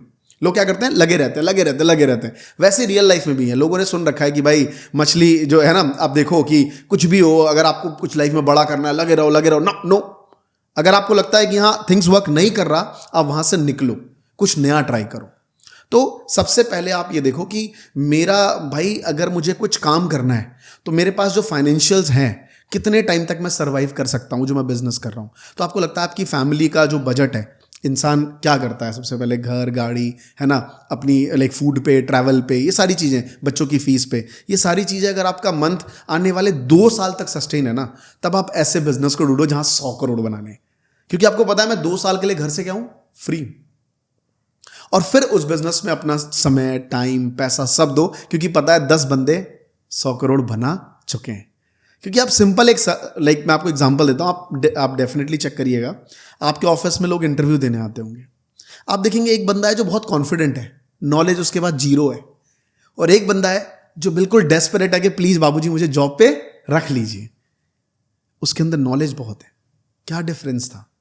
डिफरेंस इतना ही था कि अगर आज आप उसे जॉब नहीं दी तो कल उसके पास खाने को पैसे नहीं है। और जो बंदा विदाउट स्किल आया था, नॉलेज भी नहीं थी, चौड़ में आया था, बट फर्क इतना था कि उसके बैंक अकाउंट में कुछ पैसे होंगे जिससे वो 5 से 6 महीने सर्वाइव कर सकता है। तो सारा गेम है बैकअप का, कि आपकी बैकअप स्ट्रांग होनी चाहिए, जितना ज़्यादा माइंड सही चलेगा। कहते हैं ना, बहुत जिसके पास बहुत पैसा है वो सही डिसीजन ले पाता है। रीजन इज दैट कि वो डरता नहीं है, डेस्परेट नहीं होता हर जगह चीज़ों पे। तो मुझे लगता है ये फिलॉसफी है, अगर आप ये फंडा अपनाओगे तो डेफिनेटली यार 100 करोड़ क्या, आप डेफिनेटली बड़े बड़े नंबर्स अचीव कर सकते हो। मैं कई ऐसे एंटरप्रेन्योर को जानता हूँ जिन्होंने 100 करोड़ बैंक अकाउंट में है, मैंने देखे हैं। मुझे लगता है कि यार उनमें और हमें कोई बहुत बड़ा डिफरेंस नहीं है। करेक्ट। जस्ट बिकॉज ऑफ वो सोचता है, और सोचने के बाद, डिसीजन के बाद वो पीछे मुड़ के नहीं दिखता। उससे पता है ये चीज़ हो जाएगी और मैं करूँगा, और होनी है। फिर वो अपने जैसे लोग ढूंढता है। तो ये इंपॉर्टेंट है सर। भाई मैं ना एक रोड मैप डिस्क्लोज करना चाहूँगा। मैं मतलब बहुत ओपन हूँ, सारी चीज़ों को एकदम बता देता हूँ ऐसे। मैं एक्चुअली में मेरे नेटवर्क में कम से कम 7-8 लोग ऐसे हैं जो 100 करोड़ के हैं, और मैंने उनसे पूछा, इसमें है स्टॉक मार्केट में तो 3 लोग हैं जी, और जो हमारे सारे नेटवर्क वगैरह का ध्यान रखते हैं, उनका एक दिन का प्रॉफिट 1 करोड़ के आसपास है। और एक्चुअली मैंने उनका बैंक अकाउंट ऐसे खोल के देखा है। राइट। तो उनसे ना मुझे मोटिवेशन मिला कि यार मुझे भी कुछ बड़ा करना है, ये भी तो कुछ कर रहे हैं, ये भी तो इंसान है। और उन्होंने हमारे पास ऑफर डाला कि बिज़नेस का दायरा, एक बिज़नेस साथ करना है। मैं कहा इनका इतना बड़ा बिज़नेस है, मेरे साथ बिज़नेस क्यों करना चाहता है? Because the power of media which we have. और दूसरा, मैंने ब्रांचेस निकाली। कंटेंट क्रिएशन मेरा एक पार्ट था, लेकिन मुझे सबसे ज़्यादा पैसा मिला कंसल्टिंग से। बोर्ड पे सामने ना मैंने बनाया हुआ है, पहला मॉडल पॉडकास्ट का मॉडल हमने बनाया हुआ है। दूसरा मॉडल हमारा है एक्सेलरेटर, एक ट्रेनिंग है हमारा उसका। तीसरा मॉडल है हमारा रेवोल्यूशन, पीछे लिखा हुआ है रेवोल्यूशन मॉडल है। चौथा मेरा मास्टरमाइंड है। रेवोल्यूशन हमारा 1.5 लाख के आसपास का है, रेवोल्यूशन हमारा 12 लाख के आसपास का है। और एक हमने मॉडल बनाया इवेंट का। आप एक्सपीरियंस हो, इवेंट मैंने अभी तक सिर्फ एक ही बार करा है, लेकिन आगे हम मासेस में करना चाहते हैं। उसके बाद हमारा है एक और एजेंसी का, हम सोच रहे हैं कि एक एजेंसी डाली है तो वीडियो प्रोडक्शन के अंदर कुछ AI टूल वगैरह के थ्रू। और आखिरी में सेस बेस्ड बिजनेस का हमने डाला हुआ है। तो रोड बहुत क्लियर है, मैंने पहले ही बना के बोर्ड पे लिखा हुआ है ये चीज़ें करनी है, और बहुत सारी चीज़ें हमने सक्सेसफुल कर ली। मतलब मैं अभी अगर करंटली बताऊँ तो के आसपास से थोड़ा सा स्लाइटली ज़्यादा है हम, CR से ज़्यादा, लेकिन वो 100 करोड़ का रास्ता मुझे इसके अलावा और कुछ समझ में नहीं आता कि मैं और क्या कर सकता हूँ, है ना। तो ये मेरी प्लानिंग है, मेरा फ्यूचर का प्लान जो मैंने डिसाइड करा कि मेरा प्लान है। अब इसमें से टाइम के साथ और मैच्योर होंगे और चीज़ों में रिफाइनमेंट आएगा, तो मुझे लगता है कि प्लान चेंज हो सकता है, कुछ भी हो सकता है आगे जाके। राइट। आपका भी ऐसा कोई प्लान बना के चला है आपने? बिल्कुल भाई, विदाउट प्लान ना मज़ा नहीं आता काम करने में। फिर आप उसी टाइम समझ लो कि रिटायर्ड हो। मैं हमेशा लाइफ में कहता हूँ कि इंसान जीवन में 2 बार मरता है। एक बार तब जब वो बोलना बंद कर दे, और एक बार तब जब दुनिया उसके बारे में बोलना बंद कर दे। तो आपको सेकंड वाला बहुत लंबा लेके चलना है। आज रतन टाटा जी, मुझे नहीं लगता, भले वो आज दुनिया में नहीं है, लेकिन मुझे नहीं लगता कि पुश्ते पुश्ते उनको भूल जाएंगी। कभी कोई नहीं भूलेगा उनको। तो उनका सेकंड टाइम है जो शायद कोई भी नहीं भूलेगा। तो आपको ऐसा करना है। तो डेफिनेटली मैंने भी सोचा कि जो मेरे चैनल्स हैं इसके थ्रू मेरा ब्रेड एंड बटर बहुत बढ़िया चल रहा है, मेरे घर वाले बहुत खुश हैं, मैं बहुत खुश हूँ। ऐसा लगता है कि काम चल रहा है यार, बस अब ट्रैवल करो, घूमो। पर मुझे लगा जीवन एक मिला यार अमरीश, शायद जो आज हम अचीव कर रहे हैं कुछ बंदे 55-60 में अचीव करते हैं, तब जाकर उनको रिटायरमेंट फील होता है। और शुक्र है कि हम लोग इस 30 की एज में कर पा रहे हैं। तो क्यों ना कुछ बड़ा किया जाए। तो मैंने भी ऐसा फिगर आउट करा कि कौन सा ऐसा बिजनेस मॉडल है जो मेरे लिए सुटेबल है। जैसा आपने कुछ नंबर्स लिखे हुए हैं, मुझे लगता है वो सारे आपस में कनेक्टेड हैं। और ये कनेक्टेड होना बहुत ज़रूरी है, क्योंकि आप रिफाइंड हो, एक बिजनेस पे हो, उससे इंटरलिंक्ड है दूसरा वाला। तो सेम मेरे जो बिजनेसेस हैं, मैंने एक कंपनी अभी मैं आने वाले 3-4 महीने में, आप लोगों को पता चलेगा, मैं लाइक अनाउंस करने वाला हूँ। जो हमने एक्चुअल पेन पॉइंट देखा कि हम और आप बहुत स्किल की बातें करते हैं, हमें आपको लगता है कि यार जॉब्स इतनी है मार्केट में, करने वाले कोई नहीं है। लेकिन अगर अभी भी आप रूरल एरियाज़ में जाओ, जहाँ पे बिहार, यूपी, एमपी, राजस्थान, लोग काम करना चाहते हैं, उनके पास स्किल नहीं है। द प्रॉब्लम इज कि लोगों के पास स्किल नहीं है और उनके बजट में स्किल नहीं है। तो मैंने सोचा कि क्यों ना इस रेवोल्यूशन में पार्ट बना जाए। और जो हमारा स्किल ओरिएंटेड, पहले से भी हम कहते हैं कि यार डिग्री तो एक पेपर है। गवर्नमेंट जॉब में देखो 40 लाख फॉर्म भरे जाते हैं और जॉब मिलती है सिर्फ 10,000 लोगों को। कोचिंग माफिया को भी पता है कि भाई साहब 39,90,000 है ना, लोग दोबारा फिर से मेरे पास पढ़ने आएंगे। तो वहाँ लोग उस चीज़ के बारे में बात नहीं करते। वहाँ लोग प्रेरित करते हैं बच्चों को, बेटा एक बार फेल हो गए, दूसरी बार करो, उठो, तुम्हें जॉब लेना है, हाथ में बंदूक लेनी है, गांव वालों के सामने चौड़े होकर चलना है। ये चीज़ मोटिवेट करके लोगों को। और मैं आपको बता दूं, मैंने कई ऐसे गवर्नमेंट जॉब वाले देखे हैं बच्चे जो 4-5 साल की प्रिपरेशन करने के बाद ना उनका दिमाग ख़त्म हो जाता है। उनको कोई भी स्किल सीखने का मन नहीं करता। उनको लगता है भैया बस वही करंट अफेयर्स पढ़वा लो, मैथ सॉल्व करवा लो, मुझसे अलग काम नहीं होगा। फिर उनके पास एक ही काम बचता है, ट्यूशन पढ़ाना। इसके अलावा वो कुछ काम नहीं कर पाते। मैंने अपनी आंखों से बहुत से फ्रेंड्स को देखा है। तो मुझे लगता है कि फ्यूचर में आने वाले टाइम पे कॉलेजेस, ये सब चीज़ें बिल्कुल नाम की रहेंगी। आजकल आप देखो ऑनलाइन एजुकेशन हो चुका है। अगर आपको डिग्री चाहिए ऑनलाइन मिल जाएगी, घर बैठे एग्ज़ाम दे लो, घर बैठे पढ़ाई कर लो। डिग्री जस्ट अ पेपर, सारा गेम स्किल का है। कोई ये बोल दे हाँ, रेदर देन कि किसी को डॉक्टर बनना है तो डॉक्टर बनने की वो स्किल्स चाहिए, साथ में आपको डिग्री भी चाहिए, क्योंकि लोग आपको जस्टिफाई कैसे करेंगे। But in terms of technical skills की बात कर रहा हूँ मैं, ये स्पोकन इंग्लिश और ये सब जो स्किल्स हैं, इन सब में नॉन ऑफ डिग्री रिक्वायर्ड है। तो मुझे लगता है फ्यूचर में इनका बहुत बड़ा रोल है और इस पे काम करना चाहिए। और ये मास ऑडियंस में काम होगा तो डेफिनेटली लोग हमारा भी नाम याद रखेंगे कि हमने कुछ पैसा बना के सोसाइटी के लिए कुछ काम किया। भाई मैं एक चीज़ आपने बहुत तगड़ी बोल दी कि जो कोचिंग इंडस्ट्री वाले हैं वो अच्छा पैसा बना रहे हैं, जो ये इंस्टीट्यूट वगैरह जिनके जाता है, राइट, कोचिंग माफिया बोल लो आप। अगर आप देखोगे जो स्टूडेंट है, मैं क्लियर कर दूं, माफिया एक रॉयल वर्ड होता है जो ज्यादा पैसे कमाता है। मतलब माफिया इन द सेंस कि वो मोटा पैसा कमाते हैं। सो भाई जो स्टूडेंट्स हैं उनको ये दिखता नहीं है कि, मुझे नहीं पता कि लोग गवर्नमेंट जॉब की तरफ इतना क्यों भागते हैं। यार अगर गवर्नमेंट जॉब होती तो ये ऐसा होता, वैसा होता, मैं सेफ रहता, ये होता। मेरी समझ में नहीं आता लोगों को क्या दिख नहीं रहा है कि इतनी सारी चीज़ें करने के लिए गवर्नमेंट जॉब की तरफ क्यों भागते हैं लोग। मैं आपको 10 दिन पीछे का एग्जांपल देता हूँ। पुरानी कहानी तो बहुत से लोगों को पता होती है, गवर्नमेंट जॉब क्यों चाहिए, सिक्योरिटी और ये सब कि सिक्योर्ड जॉब है। सर मेरे गाँव में एक बंदा है, ग्रुप डी, रेलवे में ग्रुप डी, चपरासी की नौकरी होती है। जब आप रेल से उतरते हो ना तो एक बंदा लेके आता है, सफाई करता है। मैं किसी जॉब को वो नहीं बोल रहा कि वो गंदा जॉब है, मैं आपको बस एग्जांपल दे रहा हूँ कि वो उस लेवल की उसको नौकरी मिल रही है। सर उसको दहेज मिल रहा है 40 लाख रुपए और एक गाड़ी। सर एक यूट्यूबर को भी नहीं मिलेगा इतना कभी जीवन में, जो महीने के 2 करोड़ कमा रहा है। पहले उस पर सवाल पूछे जाएंगे, क्यों? क्योंकि गवर्नमेंट जॉब में लोगों को लगता है कि हमारी बेटी जाएगी तो सिक्योर्ड रहेगी। समझ रहे हो? हमारी बेटी गई तो सिक्योर होगी, क्योंकि सामने वाले की क्या है, गवर्नमेंट जॉब है। वो जब भी गांव में आएगा तो सीना चौड़ा करके आएगा, भले उसके अकाउंट में महीने के 30,000 रुपए ही क्रेडिट हो रहे हो, लेकिन उसका एक सोसाइटी में नाम है। लोग उसको सम्मान की नजरों से देखते हैं। क्यों? क्योंकि जॉब का रेशियो क्या है, 40 लाख में 10,000। मतलब वो बच्चा 40 लाख में 10,000 की भीड़ में है। तो जिस चीज की बहुत कम जॉब लगती है तो लोग उसको बड़ा अप्रिशिएबल मॉडल देखते हैं। तो सिक्योरिटी जस्ट बिकॉज ऑफ, मुझे लगता है धीरे धीरे ये चीज़ बदलनी चाहिए। अभी भी लोगों को लगता है हम लोग सिटी में बैठ के क्या बदल रहा है, बट ऐसा नहीं है। मैंने आपको 10 दिन पहले बताया कि उसको 40 लाख रुपए मिल रहे हैं। शायद एक प्राइवेट कंपनी में जो अच्छी कोडिंग कर रहा होगा बंदा, महीने के 2 लाख कमा रहा है। और मुझे लगता कभी वो 2 लाख से कम कमा पाएगा, इतना रिवोल्यूशन आ रहा है एआई और इन चीज़ों में। लेकिन उसको महीने अगर दहेज अगर वो सब चाहिए तो 3 से 4 लाख रुपए मिलेंगे। भाई आप मुझे करेक्ट करना अगर इस चीज़ में मैं गलत हो सकता हूँ, क्योंकि ना मैंने गवर्नमेंट जॉब की कभी तैयारी करी, ना मेरा कभी एम था। एम हमेशा से बिजनेस था और हमेशा से 100 करोड़ था जब से स्टार्ट किया। मैं एक चीज़ देख रहा था कि गवर्नमेंट जॉब वालों के लिए रील भी बहुत वायरल होती है, लड़का काला पीला और लड़की बहुत बड़ी सुंदर शादी हो गई। मैं ये चीज़ देख रहा हूँ भाई कि जितने क्रिएटर हैं या और जो बिजनेस हैं, गवर्नमेंट जॉब में वो पूरे जितनी अपनी रिटायरमेंट तक कमाता होगा शायद एक क्रिएटर पूरे साल में बना लेता है। राइट। चाहे वो अंडर ब्लैक में भी काम कर रहा हो, ब्लैक में भी पैसा ले रहा हूँ मोटा, तो भी एक क्रिएटर पूरे साल में उसे पीछे छोड़ सकता है उसकी साल भर की कमाई।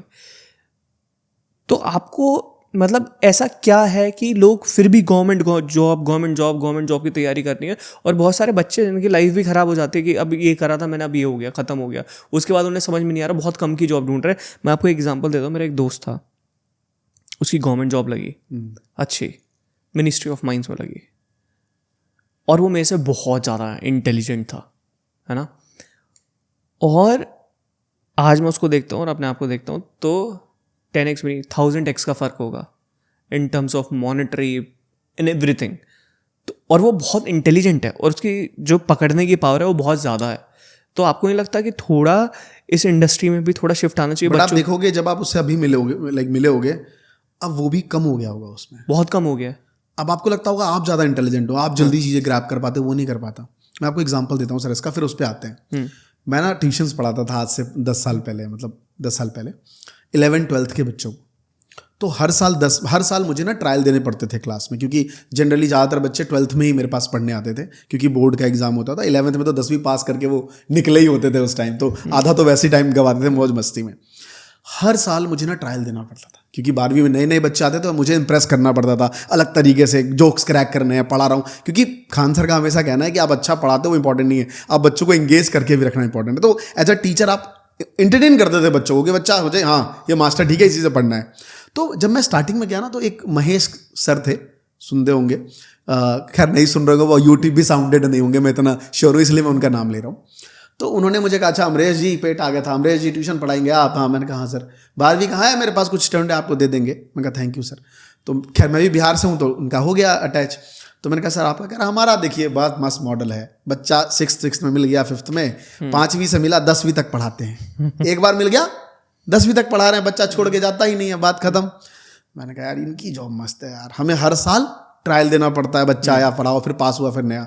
मैंने देखा 5-7 सालों में मेरे अंदर एक क्रिस्प चीज़ आ गई पढ़ाते वक्त, मतलब बोलने के स्टाइल में, खड़े होने के स्टाइल में, मैं पढ़ा रहा हूँ उस स्टाइल में। और वो मास्टर अभी भी वैसा का वैसा ही है। रीज़न इज वाई उसके अंदर डर नहीं था ना, उसको पता था यार मेरे पास हर साल नए बच्चे तो आते नहीं हैं, आज ये बच्चा आ गया, हर साल इसी को पढ़ाना है, इसी को पढ़ाना है, तो उसने अपने डेवलपमेंट पे ध्यान नहीं दिया। सर उसको गवर्नमेंट जॉब लग गई तो वो सिक्योर्ड हो गया कि कोई माई का लाल मुझे जॉब से नहीं निकाल सकता, है ना। उसने अपने डेवलपमेंट के ऊपर काम करना बंद कर दिया। और आप हर साल जीरो हुए थे, आपने अभी खुद बताया कि मैं एक बार जीरो हो गया था, राइट। तो जीरो जब हुए तो आपने फिर से अपने ऊपर काम किया, और जब इंसान अपने ऊपर काम करता है ना सर, तो वो बड़ा बनते जाता है। अमाउंट तो नंबर है सर पैसों का, अगर आपने अपने आप बना लिया तो पैसा आज बैंक में फिर दोबारा आ जाएगा।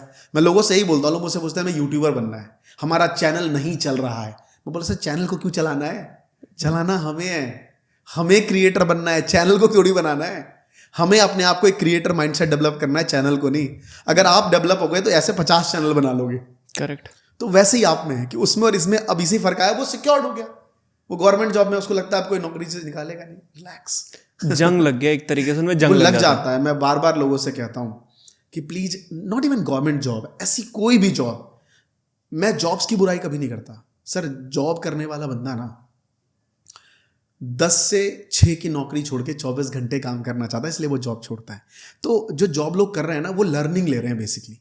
मुझे एक मिले थे विप्रो के, मैं फ्लाइट में था, तो उन्होंने कहा अमरीश जी हम लोग नौकरी करते हैं, बॉस के पैसे को जला के खुद की लर्निंग लेते हैं। तो एट द एंड आप लर्निंग ले रहे हो, मेरा ऐसा मानना है। तो ऐसी कोई भी नौकरी मत करो जहां आपको बैठा के पैसा मिले। लोग कहते हैं ना भाई साहब हमारा नौकरी तो मस्त है यार, इसीलिए 20 साल से है। कैसे मस्त है? बोलते बॉस कुछ कहता नहीं है, सुबह आधा घंटा लेट भी गए, शाम को आधा घंटा पहले भी आ गए, बॉस कुछ नहीं बोलता है, इसीलिए 20 साल से टिके हुए। मुझे लगता है वो उसके लिए जहर है। आपको हमेशा क्रिएटिव होना चाहिए। मुझे लगता है हम जिस इंडस्ट्री में हैं, हमारे साथ जितने भी एम्प्लॉयज वर्क करते हैं, दे आर, मतलब वो प्रिविलेज है, भले वो माने ना माने। हर दिन उनको नया टास्क मिलता है। थंबनेल मजा नहीं आया, दोबारा बना यार, है ना। ये पोस्ट मजा नहीं आया यार, ये रेटिंग में मजा नहीं आ रहा यार, कुछ अलग कर। उसका मूड खराब हो जाता है, क्या अलग करूं, इतना तो कर दिया। लेकिन जब उसको 1.5-2 सवाल समझ आता है, तब जब वो किसी 4 साल 5 साल पुराने एडिटर से मिलता है, जो किसी कंपनी का बस ऐसे ही प्रोमो काट रहा होता है, उसको लगता है भाई मैं इससे तो लाख गुना बेटर हूं। मेरे ऑफिस के एडिटर बोलते कि सर ये 10 साल का एक्सपीरियंस वाला बंदा आया था, मैं तो सर 6 महीने से इंटर्न कर रहा हूं, आप क्या। रीजन इज दैट कि वी आर वेरी प्रिविलेज कि हम क्रिएटर इंडस्ट्री में हम हैं और हमारे साथ जो लोग जुड़े हुए हैं। ये इंडस्ट्री बहुत फास्ट है, तो हम बिना फास्ट करने की कोशिश करते हैं, तो हमें जंग नहीं लगता सर। करेक्ट। भाई मैं आपको ना एक चीज़ बताना चाहूँगा, ये ज़्यादा पुरानी बात नहीं है, हद से 2 या 3 साल पुरानी बात है। मेरी कंपनी में 2 लोग बचे थे। मैंने कहा कि भाई 2 महीने बचे हैं, 2 महीने का बैकअप है, सैलरी वैलरी देख लो, टाइम आ रहा तुम्हारा जाने का, मेरे पास कुछ है नहीं अभी करने के लिए। उस दिन मुझे ये पता लग गया था कि चेंज एक ऐसी चीज़ है जो हमेशा चेंज होती है। तो जल्दी जल्दी चीज़ें करो, पैसा बनाओ, और अगर वो ख़त्म हो रहा है तो होने दो, उससे शादी मत करो, प्यार मत करो उससे, कि वो हमेशा चीज़ सही रहेगी। तो change is the only constant. उसी के बाद मैंने अपने बिजनेस को मॉडल चेंज करा एंड बूम, उसी साल 1 करोड़ 2 करोड़ 3 करोड़ हम पहुंच गए। और मैंने कहा ये क्या पॉसिबल है 2 लोगों के साथ 3 करोड़ का बिजनेस करना, ये बहुत क्रेजी था मेरे लिए। उसके बाद हमने उसी मॉडल पे बढ़ाया और मुझे पता लग रहा था ये मॉडल ख़त्म होने वाला है, स्विच टू नेक्स्ट मॉडल। तो हमने वो सारी चीज़ें भी करनी स्टार्ट करी। और मुझे ऐसा लगता है कि जितना चेंज आप लेके आओगे उतना अच्छा है। भले ही उस चेंज में आप नीचे भी गिरोगे, पर वो चेंज लाना बहुत ज़्यादा ज़रूरी है कंपनी में।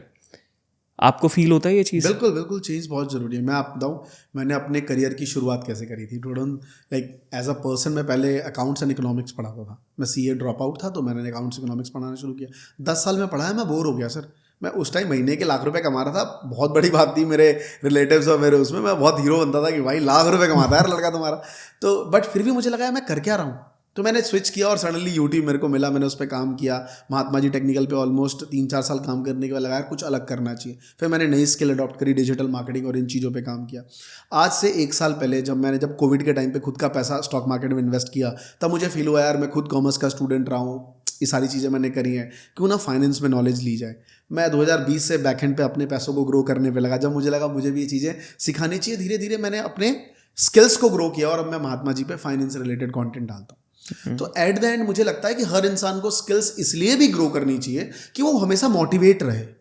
सर जरूरी नहीं है कि आप एक ही चीज़ों पे रिजल्ट हो जाओ और उसी पे काम करते रहो। आपको अपने टाइम के अकॉर्डिंग ग्रो करना पड़ेगा, नहीं तो अभी आपको गाली देंगे। मैं बताता हूँ, मेरे कमेंट्स में जाओगे लोग बोलेंगे अच्छा अब ये देख पहले डिजिटल सिखाता था अब ये फाइनेंस ज्ञान देने लग गया। लेकिन 5 साल बाद उनको अफसोस होगा कि यार मैं भी कर लेता यार, ये बंदा ग्रो कर चुका है। क्योंकि 5 साल लगातार मैं यही काम करता रहूँगा ना सर, मैं मास्टर हो जाऊँगा। तो ये रियलिटी है।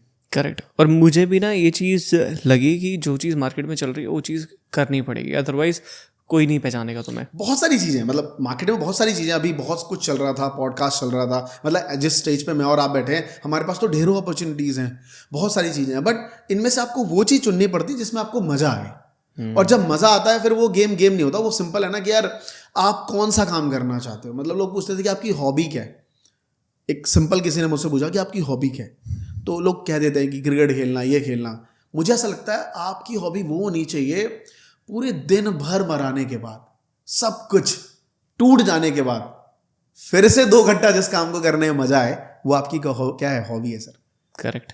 तो अगर ये काम मुझे पसंद है कि मैं सब कुछ थक जाने के बाद मैं फिर से 2 घंटा इसमें दे सकता हूँ, तो ये आपकी हॉबी है, इसको आपको बड़ा बनाना चाहिए। Make sense. भाई आप मुझे एक बात बताइए, आपने लाइफ में सबसे बड़ी गलतियाँ क्या करी हैं जिससे हमें भी सीखने को मिल जाएगा, चाहे वो बिजनेस में हो गई, पर्सनल लाइफ, या जैसे भी आप बताना चाहें। अलग अलग है। Like at the age of 30 जब आप आते हो आपको पर्सनल लाइफ में भी बहुत सारी मिस्टेक्स लगती हैं। मैं एक लोगों को नसीहत देना चाहूँगा, क्योंकि अलग पांडे एक लाइन हमेशा कहते हैं, मैं उन्हीं की लाइन रिपीट कर देता हूँ कि एज अ स्टूडेंट लाइफ में सबसे बड़ा दुर्भाग्य यही है कि पढ़ने का भी टाइम वही है और साला प्यार करने का भी टाइम वही है ना। ठीक है वो चीज़ करो, बट जब आपकी एज 25-30 के बीच में हो ना, तो 2-3 गर्लफ्रेंड मत पालो, एक के साथ कमिटेड हो जाओ। अगर आप बहुत कनेक्टेड हो ना 2-3 के साथ, तो आप बड़ा बिजनेस नहीं बना पाओगे, आप रह जाओगे उन्हीं चीज़ों में।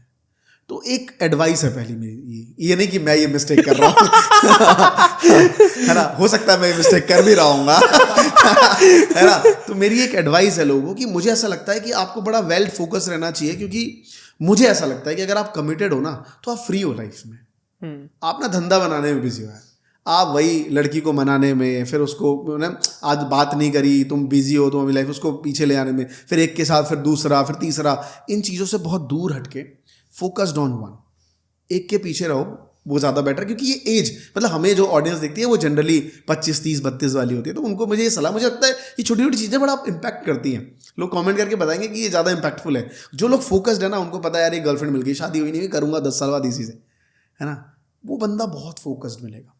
वो लाइफ में कुछ कर रहा होगा, कुछ फोड़ रहा होगा। और जो 2-3 लाइफ में कभी इस लड़की के साथ, कभी उसके साथ डेट कर रहा है, कभी वहाँ डेट कर रहा है, वो कुछ बड़ा नहीं कर रहा होगा। वो एक जॉब कर रहा होगा, ज़्यादा से ज़्यादा वो बहुत स्मार्ट होगा तो थोड़े ऊपर लेवल की जॉब कर रहा होगा, बट वो जॉब ही कर रहा होगा, एक फिक्स्ड इनकम कमा पा रहा होगा। तो एक वो मिस्टेक नहीं करना चाहिए लोगों को। दूसरी मिस्टेक जो मैंने ऑब्जर्व करी है, और इनफैक्ट हमने भी बहुत बार करी है, कि हम मिलते बहुत से लोगों से एट द एज, हम इतने प्रिविलेज हैं कि हम ज़्यादातर करोड़पतियों से मिल रहे होते हैं आसपास। हर बंदा बात कर रहा होता है, भाई 10 करोड़ है, 8 करोड़ है, यहाँ भी बैठे हैं तो ऐसी बात चल रही है ना। तो जनरली ऐसा होता है। तो मुझे लगता है वहाँ पे आपको इन्फ्लुएंस नहीं होना चाहिए कि इसका भी कर लेता हूँ, ये भी काम कर लेता हूँ, ये भी कर लेता हूँ। आपको सोचना चाहिए घर जाके आराम से बैठ के कि यार मैं इतने लोगों से मिल रहा हूँ, मुझे मेरे लिए कौन सा बेस्ट है। क्योंकि एक सर्कल बनाओ आप और अपने आप को बीच में रखो, और हर सर्कल के लाइन पे एक एक बंदा बैठा दो। हर कोई चिल्ला रहा भाई मेरे बिजनेस में इतना पैसा, जितना आप उसके क्लोज जाओगे एक और कोई चिल्ला देगा, फिर आप यहाँ होगे, आप कहीं ना कहीं सर्कल में ही घूमते रहोगे। तो रेदर देन फोकस्ड होके किसी एक की सुनो, उसके लिए काम करो, डेफिनेटली आप उसके पास पहुंच जाओगे। तो ये कुछ मिस्टेक्स है जो मुझे लगता है लोगों को नहीं करनी चाहिए। ठीक है भाई, अब कंप्लीटली चलते हैं बिजनेस की तरफ। अभी आपका मेन बिजनेस क्या है भाई? भाई हमारा मेन बिजनेस कंसल्टिंग है। राइट नाउ मैं इंडिया की 2-3 एडटेक कंपनीज़ को कंसल्ट करता हूँ, जहाँ से मुझे मेरे टोटल रेवेन्यू का 40% आता है। दूसरा हमारा स्किल ओरिएंटेड बिजनेस है, जहाँ हम लोगों को क्रिएटर इकोनॉमी रिलेटेड जितने भी प्रोडक्ट्स हैं और वो सारी चीज़ें वो प्रोवाइड करते हैं। जस्ट बिकॉज ऑफ किसी को स्टूडियो बनवाना है हम स्टूडियो देते हैं, किसी टीचर को डिजिटल बोर्ड चाहिए हम वो प्रोवाइड करते हैं, तो ये सोल्यूशन देते हैं। थर्ड, जैसा आपने कहा आपका भी SaaS प्रोडक्ट का बिजनेस है, तो हमारे पास हमने कुछ अब 1-2 साल में ऐसे प्रोडक्ट डेवलप करे हैं जो यूट्यूबर्स की हेल्प में होंगे। एक मैंने आपको अभी भी दिखाया है, वो आपको अच्छा लगा होगा, बहुत क्रेजी प्रोडक्ट है, वो वायरल जाएगा। तो बस उसकी लॉन्चिंग सर कुछ ही दिनों में है, और भी 1-2 प्रोडक्ट्स लेके आ रहे हैं। और जो लास्ट जो मेरा शुरू से यही काम था वो है लोगों को पढ़ाना। तो पहले मैं अकाउंट पढ़ाता था, अब मैं लोगों को डिजिटल मार्केटिंग पढ़ाया, अब मैं लोगों को क्रिएटर इकोनॉमी के बारे में समझाता हूँ, वो भी पर्सनल ब्रांडिंग के ऊपर, कि कैसे आप बिल्ड करके आप पैसा बना सकते हो, उसके लिए क्या क्या टूल्स रिक्वायरमेंट है और क्या सीखना चाहिए। उसके बाद और भी बिजनेसेस हैं इसी में आगे जो फ्यूचर में ग्रो होंगे। तो हमारा ये मेन बिजनेस है जहाँ से हमारा सारा पैसा आता है। भाई एक ब्रोफिस देना चाहूँगा आपको दोबारा, क्योंकि मेरा भी कंसल्टिंग बिजनेस है और आपका भी। थोड़ा सा इस बिजनेस में थोड़ा डीप चलता है ना, राइट। कि जैसे आपके पास अगर किसी को आपकी कंसल्टिंग चाहिए तो किस तरीके से आपके पास आता है, आप अपने आप को कैसे मार्केट करते हो? अभी आप देखो किसी भी कंपनी को अगर उसके पास 4 एम्प्लॉय भी है ना, अगर उसे धंधा बनाना है तो उसको कहीं ना कहीं इन्फ्लुएंसर मार्केटिंग करनी ही पड़ेगी। आने वाले टाइम पे मैं देखता हूँ कि जितने भी छोटे छोटे शॉप आप देखो ना यार, लोग सिंपल कहावत है कि आपको अब आप रोड साइड शॉप नहीं चाहिए, आप एक कहीं भी कोने में रोड साइड शॉप 2 लाख की मिल रही होगी, आप कोने में ले लो 20,000 रुपये की दुकान, और आपको करना सिर्फ इतना है 5-5 हज़ार रुपये उस निश के क्रिएटर को पैसा बांटना है हर महीने। वो इतनी भीड़ ला देंगे आप कस्टमर हैंडल नहीं कर सकते। तो सारा गेम किसका? इन्फ्लुएंसर का। तो मैं सोचता हूँ कि जितनी भी बड़ी कंपनीज हैं उनको, वो उनके फाउंडर खुद तो इन्फ्लुएंसर बन नहीं सकते, वैसे उनको बनना चाहिए और वो बन भी रहे हैं। जितने भी कंपनी के फाउंडर हैं, मैं आप नाम लेके कहना चाहता हूँ, मुकुल जो क्लास प्लस के फाउंडर हैं, वो इंस्टाग्राम पे इतनी बढ़िया बिजनेस की रील बनाते हैं एम्प्लॉयमेंट के लिए, एम्प्लॉयज़ के लिए। तो मैंने पूछा यार बड़ा बढ़िया चल रहा है आपका तो ये सारी चीज़ें। बोले अमरीश जी देखो मैं तो कमिटेड हूँ क्लास प्लस के लिए, लेकिन इससे फ़ायदा पता है क्या हुआ? मैंने कहा क्या? कहता ऑफिस में कुछ 1000 एम्प्लॉयज़ बैठते हैं, तो जब मैं इन करता हूँ तो करीबन 200-250 के सामने तो गुजरता ही हूँ। पहले ना कोई भाव नहीं देता था गुजर गया तो गुजर गया, लेकिन अब जब घुसता हूं ना तो हर कोई देखता है, स्माइल करता है, मतलब उसके अंदर ना एक एस्पिरेशन है कि मैं किस बंदे के साथ बैठ के काम कर रहा हूं। वो बंदा खुश होता है क्योंकि उसने रात को बैठ के मेरी रील देखी थी, तो वो बड़ा खुश है कि यार मैं मुकुल के साथ बैठ के काम करता हूं। एक बंदा जो सोशल मीडिया पे भी है, तो मैं एक एस्पिरेशन भी हूं इन लोगों के लिए। तो अल्टीमेटली फाउंडर को इस वजह से भी आना चाहिए जो उन्होंने इतनी अच्छी बात कही। दूसरी, मुझे लगता है कि हर कंपनी को एक कहीं ना कहीं ऑर्गेनिक मार्केटिंग की तरफ जाना पड़ेगा, क्योंकि अगर आप देखो एड स्पेंड में, मैं काफ़ी क्रिएटर से मिल चुका हूँ जो पहले ऐड रन करके वेबिनार फनल में लाते थे और धीरे धीरे उसका रेट काफ़ी कम हो गया है। मतलब जो लोग मुझसे मिलते हैं वो कहते हैं ऑलमोस्ट खत्म, मतलब ऑलमोस्ट उसमें आ गया। लोग बहुत परेशान है कि यार पैसा नहीं बन रहा है, एड स्पेंड ज़्यादा हो जा रहा है, है ना। अगर वो करोड़ों रुपए का ऐड लगाते हैं तो करोड़ों रुपए की रेवेन्यू होती है, बट उसके बाद खर्चे बहुत हैं, क्योंकि बिलिंग है, अकाउंटिंग का खर्चा है, बहुत सारी चीज़ें होती हैं, फिर वेबिनार देना है, तो बचता कुछ नहीं है, उल्टा लगता है। तो उनको समझ आ गया कि कहीं ना कहीं ऑर्गेनिक मार्केटिंग इंपॉर्टेंट है, खुद का सोशल मीडिया, खुद की वीडियोस। तो ये कंपनी को भी समझ आ गया है कि हमारे पास इतने एम्प्लॉयज़ हैं, चलो भाई वीडियोस बनाना शुरू करो। कोई ना कोई वीडियो हमारी एसईओ में आएगी, कोई ना कोई वीडियो हमारी वायरल होगी, जिससे हमारे पास कस्टमर आना शुरू हो जाएगा। मैं कई ऐसी कंपनी को जानता हूं जिसको मैंने 100 करोड़ का धंधा बनते हुए देखा अपनी आंखों के सामने। मैं आपको बैकएंड पे नाम बता सकता हूं, जो महीने का सिर्फ और सिर्फ 50 लाख का बिजनेस करते थे फिजिकल प्रोडक्ट्स में, वो आज 100 करोड़ का धंधा करते हैं just because of influencer marketing. और मैंने उनको कंसल्ट किया है 50 लाख के धंधे से लेकर 100 करोड़ तक ले जाने में, और दे आर वेरी प्रिविलेज। वो आज भी हमारे साथ हैं और मुझे वो प्राउडली सबके सामने कहते हैं कि आज सर की वजह से हमने इन्फ्लुएंसर मार्केटिंग क्रैक किया और इतना बड़ा धंधा बना पाए। तो मुझे भी अच्छा लगता है कि हाँ यार, मेरे अंदर कुछ तो एक एक्स फैक्टर होगा जो मैं लोगों को दे रहा हूँ। तो ये मेरा मेन बिजनेस है। और मुझे लगता है अगर आप भी कंसल्टिंग कोई पर्सन आना चाहता है बिजनेस में, तो आप ना, वैसे तो कंसल्टिंग हर चीज़ों का है, प्रोडक्शन का भी कंसल्टिंग हो सकता है, बट हम लोग सेल्स वाले हैं जनरली, हम लोग धंधा बढ़ाना चाहते हैं। तो मुझे लगता है मैं आपको यही गाइड कर सकता हूँ कि आप यूट्यूब पे आइए, इंस्टाग्राम पे आइए और कंपनीज से रिलेटेड वीडियोस बनाइए, उनकी प्रॉब्लम को सोल्यूशन दीजिए अपनी वीडियो में। उसको समझ नहीं आएगा, वो आपको कॉन्टैक्ट करेगा, बोलेगा सर आपसे सीखना है। तो ये रियलिटी है सर। आपका जो मेथड है वो है शाउट आउट लाउड, राइट, है ना। मेरा स्ट्रैटेजी थोड़ी सी अलग रहती है। मैं भी शाउट आउट लाउड करता हूँ आपके तरह, लेकिन हमारा स्ट्रैटेजी पहले ये रहता है, जैसे रिसर्च और डेवलपमेंट का तो सभी का रहता है। लेकिन मैं एक दिन बैठा हुआ था और मैं ना किताबें पढ़ रहा था। उसमें ऐसा था कि आपका ऑफर ऐसा होना चाहिए, if somebody is watching it and if they are not taking your services then they feel stupid about it. मैं कहा यार ये ऑफर कैसे बनेगा। फिर मैंने और पढ़ना स्टार्ट किया, डिटेल में गया, मेक देम बाय। ये वर्ड ने मेरा दिमाग, मेरी ज़िंदगी पूरी हिला दी। मेक देम बाय, ये कैसे हो सकता है। मार्केट हमें करना पड़ेगा, सारी चीज़ें हमें करनी पड़ेगी, तो लोग ऑटोमेटिकली हमारे पास कैसे आएंगे। तो मैं इस स्ट्रैटेजी के बारे में दिन रात पढ़ने लग गया। जब मेरा बिजनेस बिल्कुल ख़त्म हो गया था तो मैंने मार्केट में 10 लोगों को ऑफर देखना स्टार्ट किया। भाई सपोज करते हैं, जैसे फॉर एग्जांपल आप अपने घर में बैठे हो, एक चूहा आ जाएगा। अब चूहा घर में आ गया, वो आपकी जैकेट काट दे, शूज़ काट दे, किताबें फाड़ दे पूरी, आप क्या करोगे, उसको कैसे पकड़ोगे? आप बताइए एक बार, कैसे पकड़ोगे आप? जो नॉर्मल मेथड है, लाइक वो जो मशीन आती है केज पकड़ने वाली की, राइट। केज, कौन सी कंपनी का केज लोगे? वैसे तो हम लोकल ही ले लेते हैं, आसपास शॉप। हाँ करेक्ट। अब देखो, आप पकड़ने के लिए केज लगाओगे ना, कोई सी कंपनी का होगा, फर्क नहीं पड़ेगा, राइट। अब ये जवाब ही है एक तरीके से how to make them buy. आपकी वो प्रॉब्लम इतनी बड़ी है कि आपका जो लाखों का नुकसान कर रहा है चूहा, आप कोई भी केज लाके उसको लगा दोगे, देखोगे नहीं कौन सी कंपनी का है, तो मतलब प्रॉब्लम बड़ी है। तो मैंने क्या करा, बहुत सारे लोगों से मिला, उनकी प्रॉब्लम पकड़ी, और प्रॉब्लम जब पकड़ी तो उसका सॉल्यूशन बिल्ड करा, और 10 लोगों का देखा भी, ये लोग इस तरीके से बेच रहे हैं, इस तरीके से मार्केट कर रहे हैं, और मुझे ये चीज़ करके इनसे बेटर बनाना है। और वहाँ पे हुआ मेक देम बाय। मैंने सिर्फ एक ग्रुप में डाला अपना ऑफर कि यार देखो मैं ये चीज़ कर रहा हूँ। सब लोगों ने कहा मेरी भी ये प्रॉब्लम, मेरी भी ये प्रॉब्लम है। इंडिया के जितने बड़े कोचेज हैं, आप जिनका भी नाम ले लो, उन्होंने मेरे से आके ये बात बोली, धैर्य मेरी प्रॉब्लम सॉल्व कर दे यार, मेरी प्रॉब्लम सॉल्व कर दे। फिर मैंने शाउट आउट लाउड करा भाई, मतलब मैंने उस टाइम पे बहुत तगड़ा खेला है। तो मतलब मेरी एक्सपर्टीज बन गई कि ऑफर किस तरीके से बनाना है कि अगर कोई देखे तो कहे मुझे इसके पास जाना, अदरवाइज कोई नहीं कर सकता ये चीज़। तो हमने मेक देम बाय वाला स्ट्रैटेजी सीख लिया। अब जैसे आपके फनल है शाउट आउट लाउड वाला, बहुत बढ़िया फनल है, बहुत मासेस में मार्केटिंग होती है उसकी। आप एक और चीज़ बताइए, आप फनल वगैरह पे भी काम करते हैं? फनल बिल्डिंग अभी हमने रिसेंटली अभी शुरू करा है अपने कोर्सेज के लिए। हमने लाइक हमारा एक बेसिकली हम लोग एक कम्युनिटी रन करते हैं, द क्रिएटर प्लस कम्युनिटी, जहाँ पे हमने कहा कि यार कोर्सेज, ये सारी चीज़ें लोग समझ नहीं पा रहे हैं, तो वी गिव देम कम्युनिटी। तो हमारे पास एक कम्युनिटी बड़े क्रिएटर्स की तो है, लेकिन वहाँ पे ना ईगो बहुत है यार हर बंदे में। हर बंदा ग्रो कर चुका है, वो एक दूसरे के पास हेल्प करने का टाइम नहीं है। तो हमने कहा चलो एक नेक्स्ट लेवल की कम्युनिटी बनाते हैं, थोड़ी डाउन रहेगी वो, बट जहाँ पे सभी को ज़रूरत है। तो हमने वो कम्युनिटी बनाई जहाँ पे हम उसके रिगार्डिंग लोगों को मार्केटिंग करते हैं, हमारे एड्स रन होते हैं उस पर, और वो 21 रुपये की हम मार्केटिंग करते हैं, जहाँ पे वेबिनार्स में आते हैं, लोगों को बताते हैं एक्चुअल सोल्यूशन क्या है। फिर धीरे धीरे वो फनल्स ग्रो होता है और आगे चल के। तो अभी हम लास्ट कुछ 2 महीने से उस पर काम कर रहे हैं और वो ठीक चल रहा है, ब्रेक इवन पे है। तो हमने कहा चलो इससे हमारा वही है कि कोर्स से पैसा आए ना आए, नेटवर्क में अच्छे लोग मिल जाएंगे जिससे हम आगे कुछ बड़ा बिजनेस बिल्ड कर सकते हैं। भाई मैंने ना कम्युनिटी का बिजनेस क्रैक करा। पता है हमें कम्युनिटी पे बहुत गालियाँ पड़ी थी कि अच्छा बस एक ही कम्युनिटी के नाम पे एक कॉल हो रही है और क्या हो रहा है ये। तो हम ना बहुत परेशान थे, मेरी टीम बहुत परेशान थी, मैं क्रैक नहीं कर पा रहा था। एक बुक है गेट टुगेदर, ऑरेंज कलर का उसका कवर है। मैंने वहाँ से कम्युनिटी चलाना सीखा भाई, इवन कंसल्टिंग वाला। अब हम क्या करते हैं कि जो भी हमारे पास क्लाइंट आ रहा है ना, हम उसको पूरी कंसल्टिंग नहीं देते या इवन पूरा ट्रेनिंग नहीं देते, हम उसको सिर्फ 1 वीक का देते हैं।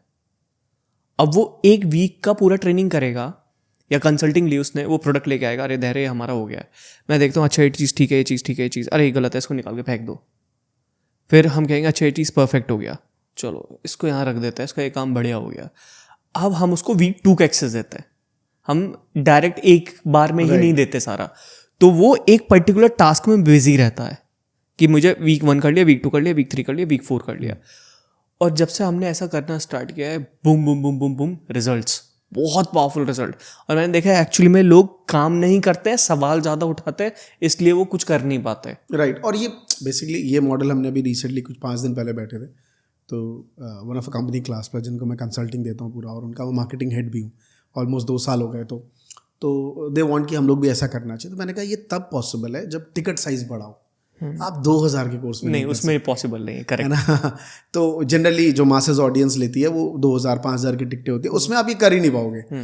तो वही है कि जब टिकट साइज अगर इंडिया में अगर मैं बात करूँ 50,000 का भी है तब भी वो पॉसिबल है। नॉर्मली अगर मैं देखा होगा पहले कजाबी और ये सब ये फनल देते थे कि इन चीज़ों पे करो, ये अच्छा मॉडल भी है कि लोगों को, ये रियलिटी है, लोग सवाल बहुत पूछते हैं, उनको वहाँ इंगेज होना चाहिए जो एक्चुअली उनका मेन वर्क वहाँ पे है, पर लोग सोचते हैं हम पूछ पूछ के ग्रो कर जाएंगे। बिल्कुल सही बात है सर। भाई एक और सबसे बड़ी दुविधा होती है फाउंडर के लिए, या तो जब बिजनेस स्टैग्नेंट हो जाता है या सेचुरेशन की कगार पे आता है, 10 कॉम्पिटिटर मार्केट में उतर गए, उस टाइम पे आपका क्या टेक होता भाई? मैंने इसको बहुत देखा है यार, क्योंकि हमारा जो वीमेक क्रिएटर्स का मॉडल था इसमें बहुत ज़्यादा सैचुरेशंस बीच में आए और स्टैग्नेंट हो गया बिजनेस। टीम को लगने लगता है कि यार यहाँ तो मेरी ग्रोथ नहीं हो रही है, मैं क्या करूँ। वो अभी आपने जो स्टॉक की बात करी ना, सेम उनका भी मॉडल मुझे लगता है वैसा ही है। मैं अभी जो स्टॉक के ऑफिस में गया था, वहाँ वीडियो देखी, मैंने देखा सबके चेहरे बुझे हुए हैं, है ना। मैंने क्या हो गया, क्योंकि रीज़न इस वाई उनको लगता है आज से 5 साल पहले वही था, आज भी वही, अभी भी वही है। तो लोग ना पैसों से कंपेयर करते हैं। मुझे लगता है जो स्टॉक का मॉडल पैसों वाला नहीं है। जो स्टॉक कहीं ना कहीं social cause, social values model है। भले वो मॉडल बनाते हैं इंग्लिश सिखा के उन जगह के, बट लोग जो है ना पैसों के पीछे, मैंने कहा ना सारा गेम पैसों का है भाई। हम रील्स किस चीज़ की देखते हैं? पैसों की।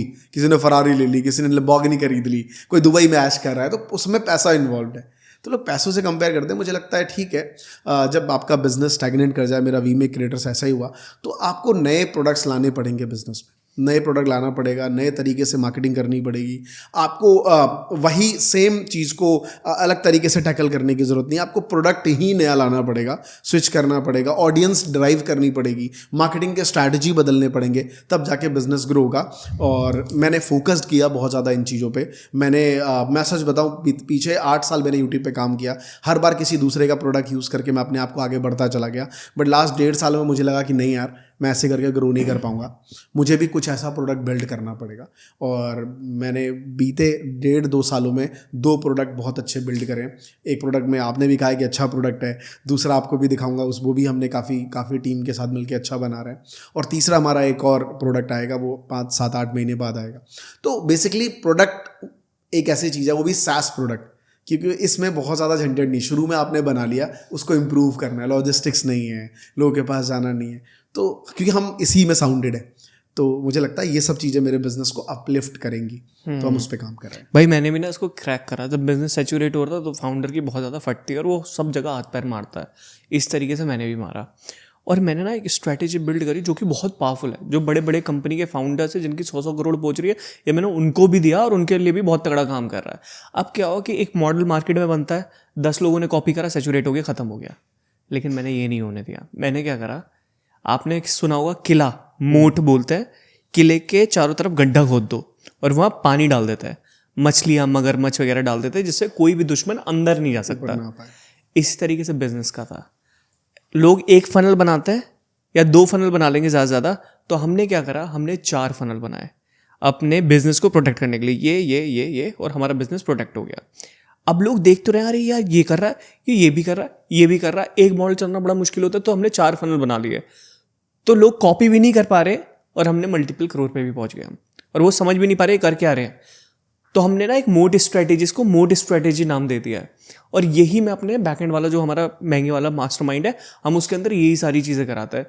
तो मार्केटिंग स्ट्रेटेजी ये वाली बहुत पावरफुल निकली हमारे लिए। अगर आप सोच रहे हैं कि मैं बीच में कहाँ से आ गया, तो मैं आपको बता दूं, मैं आपकी मदद करने के लिए आया हूँ।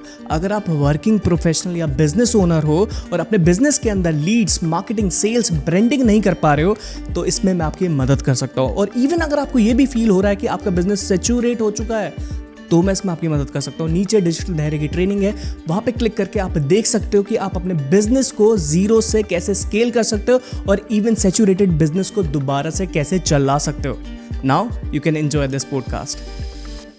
और ऑर्गेनिक, मैं आपको ऑर्गेनिक का एक चीज़ बताता हूँ। जो लोग मार्केटिंग के अंदर हो, सेल्स करते हैं, उनको भी बहुत फ़ायदेमंद है। लिंक्डइन पे ना भाई एक प्रोसेस है, बहुत ही पावरफुल प्रोसेस है।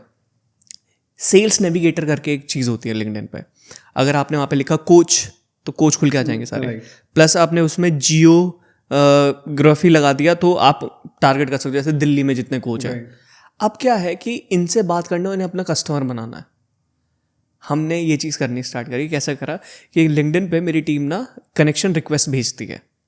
अगर उसने एक्सेप्ट कर ली, और वो भी उनको देख के भेजती है किसने 2 दिन पहले पोस्ट डाली है, 3 दिन पहले पोस्ट डाली है।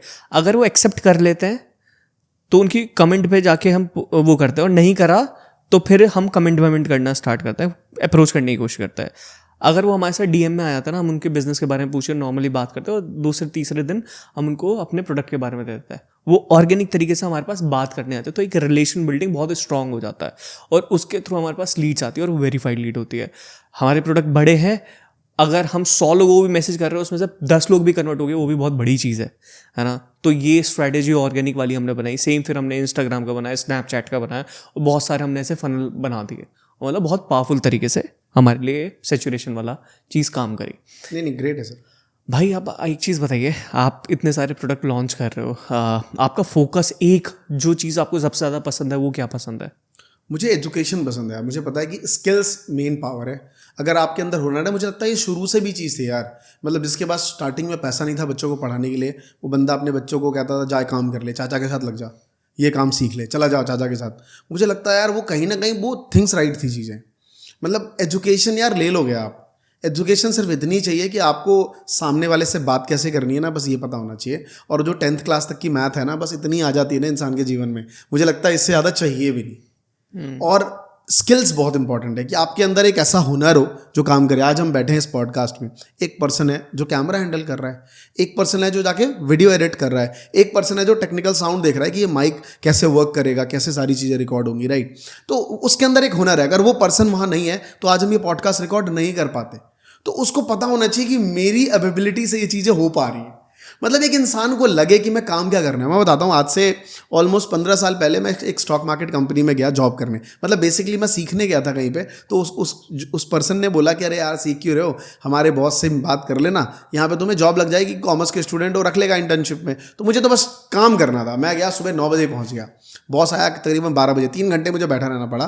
तो एम्प्लॉय आना शुरू हुआ। पहला बंदा था, हाँ भाई आप कौन? मैंने कहा अमरीश भारती। अच्छा क्या करना है? मैंने कहा सर जॉब के लिए। किस चीज़ की? नो आंसर, चुप।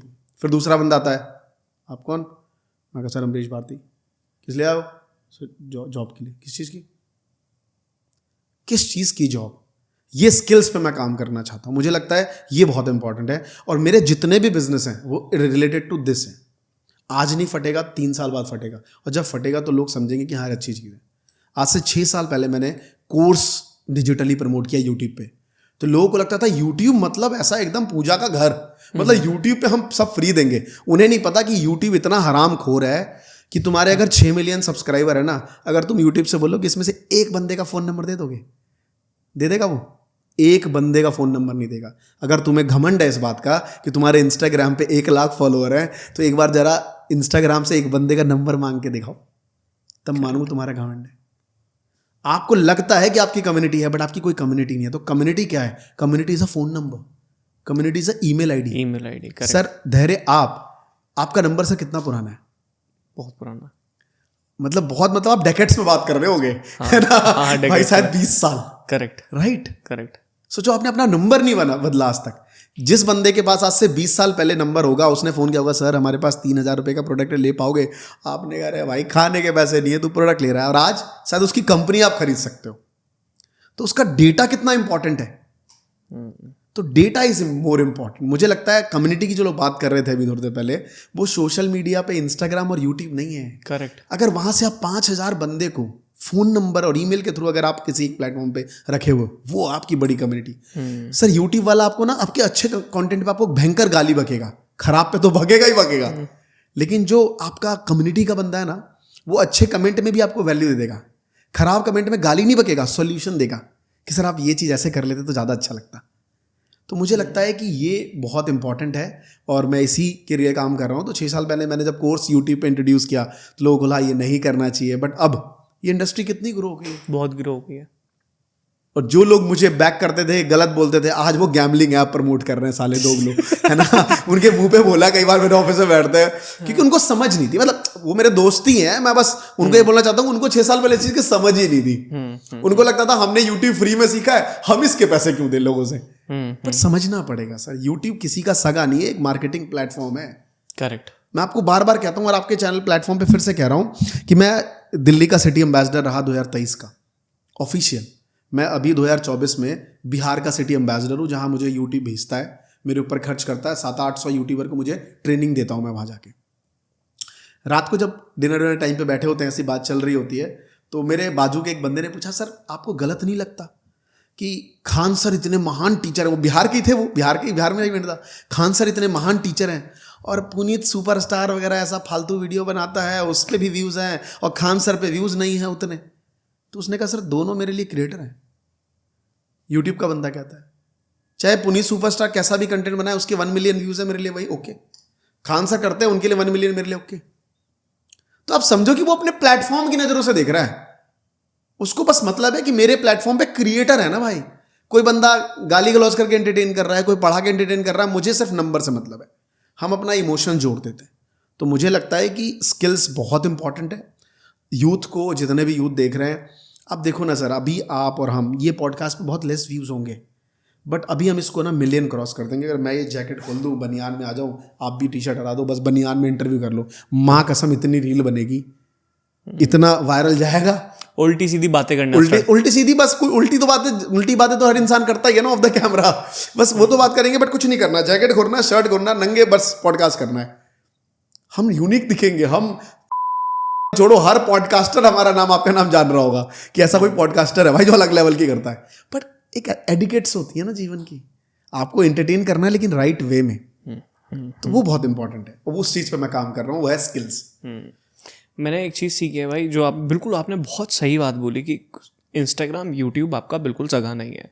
एक बार लात लगी, प्लेटफॉर्म डिलीट हुआ तो ख़त्म, जो चीज़ें चल रही हैं वो ख़त्म हो जाएंगी। जैसे टिकटॉक वाले सिनारियो में वो लोगों के साथ हुआ था, मिलियन फॉलोअर्स थे, टिकटॉक बंद हुआ, ख़त्म, रो रहे थे सारे, राइट। तो ये चीज़ बहुत इंपॉर्टेंट है, name, email ID, phone number, ये चीज़ होना बहुत ज़्यादा ज़रूरी है। बिल्कुल, ये सर नेक्स्ट ऑयल है ये, इसके बगैर दुनिया नहीं चलेगी। फ़ोन नंबर हम नहीं बदल सकते। करेक्ट।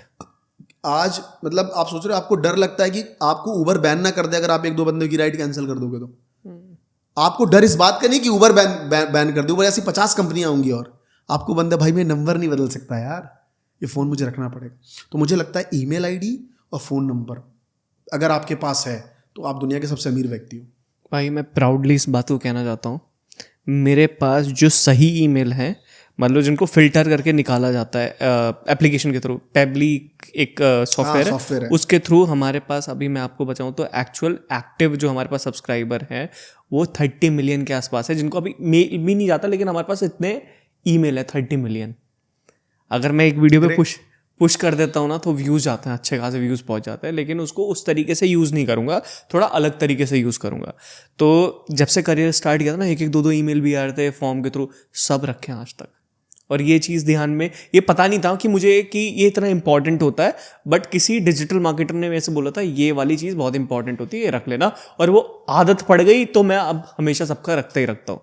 तो ये चीज़ बहुत बढ़िया हुई है। और उसमें पुश करते तो ओपन रेट भी अच्छा खासा आता है, क्लिक्स भी अच्छे खासे आते हैं। नहीं तो नॉर्मली 2% होता है हमारा, 5 से 10% तक आराम से जाता है। और जो अभी करंटली एक्टिव है वो 23 to 25% ओपन रेट चला जाता है।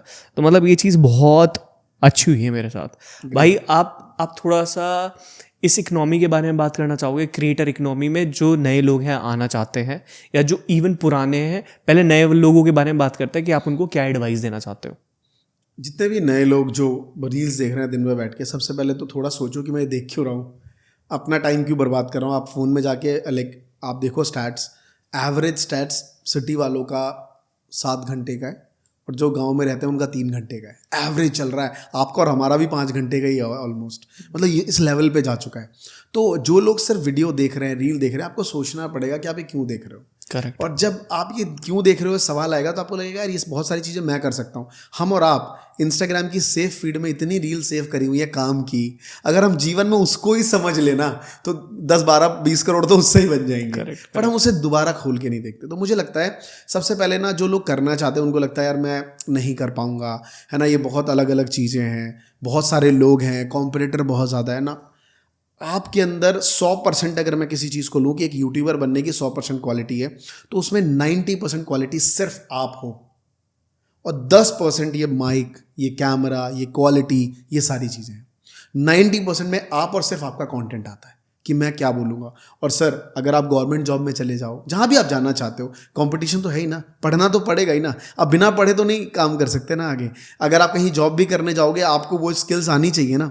तो बेसिकली मैं कहता हूँ कि यूट्यूब, इंस्टाग्राम कोई करियर नहीं है, ये एक प्लेटफॉर्म है आपके करियर को 100 गुना ले जाने के लिए। करेक्ट। जैसे रैंडमली कोई भी पर्सन, यहाँ पे ऑडियंस नहीं है, अगर वो मुझे नाम लेते मैं उस पर बता सकता हूँ। जैसे रैंडमली हम बोल रहे हैं किसी पर्सन को ना बुक्स पढ़ने का बड़ा शौक है, वो बहुत ही किताबें पढ़ता है, हमेशा स्किल्स की किताबें पढ़ रहा है बहुत ज़्यादा। तो अगर आप देखो उसकी नॉर्मल लाइफ में कहाँ जॉब लगेगी? एक लाइब्रेरी में, क्योंकि बुक्स मेरे पीछे थी तो मैंने उस पर ध्यान दिया। लाइब्रेरी में उसकी जॉब लगेगी, है ना। लाइब्रेरियन रख लेगा कि भाई ये बंदा अच्छा है, कोई पूछे हाँ किताब, वो वाली किताब, वो 4 बातें बता देगा, सर इस किताब में ये चीज़ बड़ी अच्छी है, आप पढ़ना, आपको मज़ा आएगा। सर मैंने प्रगति मैदान में 10-20 किताबें इस वजह से खरीद ली हैं कि कई बार वो बता देता है सर इसमें तो ये बात लिखी थी, क्या समंदर है, मैं ला बाद में पढ़ेंगे। तो उसकी जॉब लग गई ना। वही पर्सन उस किताब को लेके क्या करेगा? यूट्यूब पे पढ़ेगा लोगों को, जस्ट ऑडियो बुक, और वो भी किसमें? समरी में। कई ऐसे मेरे फ्रेंड्स हैं, सीकन देख लीजिए, इन सब, गीगल ने, इन सब ने अपने करियर शुरुआत ऐसे ही करी। They are earning very good amount. सिर्फ क्या किया, उनको किताब पढ़ने का शौक था, वो यूट्यूब पे आके समरी पढ़ते थे और कहते थे डिस्क्रिप्शन में लिंक है, जाके खरीद लो। राइट। कुछ भी चीज़ आपको पसंद है, राइट। किसी पर्सन को पसंद है कि यार मुझे ना, मैं ऑड नाम बता रहा हूँ, मतलब जनरल तो सबको पता है कि मुझे सेल्स आती है, यूट्यूब पे वीडियो बना दूंगा, डिजिटल मार्केटिंग आता है, वीडियो बना दूंगा, कुकिंग आता है, वीडियो बना दूंगा, टेलरिंग आती है, वीडियो बना दूंगा। मतलब ये सारे स्किल्स हैं जो कॉमन है। मैं रैंडम बता रहा हूँ। किसी पर्सन को शौक है ना, मुझे लाइटिंग का बड़ा पसंद है, मैं लाइट्स के बारे में बड़ा क्रिएटिव हूँ कि ये लाइक LED लाइट होती है, स्ट्रिप लाइट होती है, ये बल्ब है, ये बल्ब है। अगर आपको इसका ही शौक है ना, आप यूट्यूब पे वीडियो बनाओ, ब्रांड कंपनी आपको पकड़ लेंगी 2 मिनट में, क्लिप्स और ये सारी चीज़ें, और वो आपको प्रोडक्ट बेचेंगी, पैसा भी बेचेंगे और आप वीडियो बनाओगे उस चीज़ पे। करेक्ट। मतलब मुझे ऐसा लगता है कि यार वो कहते थे ना पहले कि बॉलीवुड में अगर लाइक नेपोटिज्म चलता है, बिल्कुल चलता है बॉलीवुड में नेपोटिज्म, क्योंकि वहाँ पे प्लेटफॉर्म उनका था। लेकिन आज सोशल मीडिया हमारा है सर, किसी के बाप का नहीं है। आप जो चाहते हो वो कर सकते हो। पहले तो मुश्किल थी, आज से 8 साल पहले ना ये माइक था, ना ये कैमरा था इतना बढ़िया, है ना। कहीं किसी शॉप पे जाते थे चांदनी चौक में, कहते थे भैया वो एक माइक कह रहा है, जाओ यार ऐसे बैठो, वो यूट्यूब के भगो यार, यहाँ से फोटोग्राफर का सारा सामान है। और अब आप जाइए, फोटोग्राफर भग गए, सारे क्रिएटर का सामान है।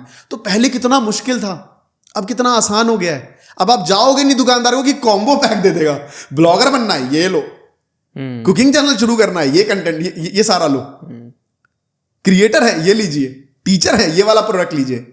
सर वो पीछे लाइट दिखती थी दीवार पे, हम लोग बैठे थे अलग अलग, ये लीजिए ये लाइट है। सर सारा सॉल्यूशन अब अवेलेबल है। पहले वीडियो एडिटिंग के लिए कितना माथा मारना पड़ता था, मैं जानता हूँ। मतलब सॉफ्टवेयर क्रैक ढूंढ रहा हूँ, नेहरू प्ले जाके कहाँ से खरीदूँ। आज आपके फोन में यूट्यूब का क्रिएट्स है, यूट्यूब खुद दे रहा है कि लो भैया इससे एडिटिंग कर लो, और क्या चाहिए। उसके अलावा VN एप्लीकेशन इतना आसान है, कैपकट इतनी खतरनाक वाली, आपने रील देखी होगी, है ना, ये चौक वो चौक वाली, एडिटर चौक, क्यों? क्योंकि आसान हो गई ना। कैपकट से यूं आसान हो जाता है वीडियो बनना। फिर भी आप सोच रहे हो कि मुश्किल काम है।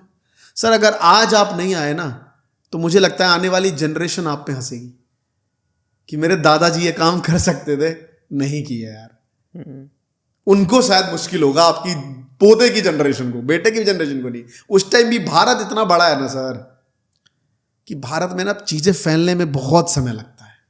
हमें लगता है कि हम वही है ना कि हम रील देखते हैं, उसी की दुनिया में जी जाते हैं। सर ये दुनिया बहुत बड़ी है। तो मुझे लगता है आपके पोते आपको गाली ना दें, इसलिए आपको अभी शुरू कर देना चाहिए। जो भी आपका करियर है उसको लगे। या तो अच्छी बात है सर कि एजुकेशन वाली ही चीज नहीं, जो पसंद है। मैं जो भी आपके मैंने एग्जांपल दिए वो आप ही के आसपास देख के बोला है। कुछ भी आपको पसंद है, आपको डिजाइन बनाना पसंद है, कोई ऐसे आर्किटेक्चर आप बनाना शुरू कर दीजिए, उसमें पैसा है। आपको घड़ियों का शौक है कि मुझे हर तरीके की घड़ियों का शौक है, बनाइए यूट्यूब पे वीडियोस, घड़ियों के बारे में बताइए, लोग बहुत देखते हैं। आपको शूज का शौक है कि मेरे को अलग अलग शूज पसंद है, नाइकी, जॉर्डन, ये वो, आप बनाइए, खाली शूज की वीडियो बनाइए।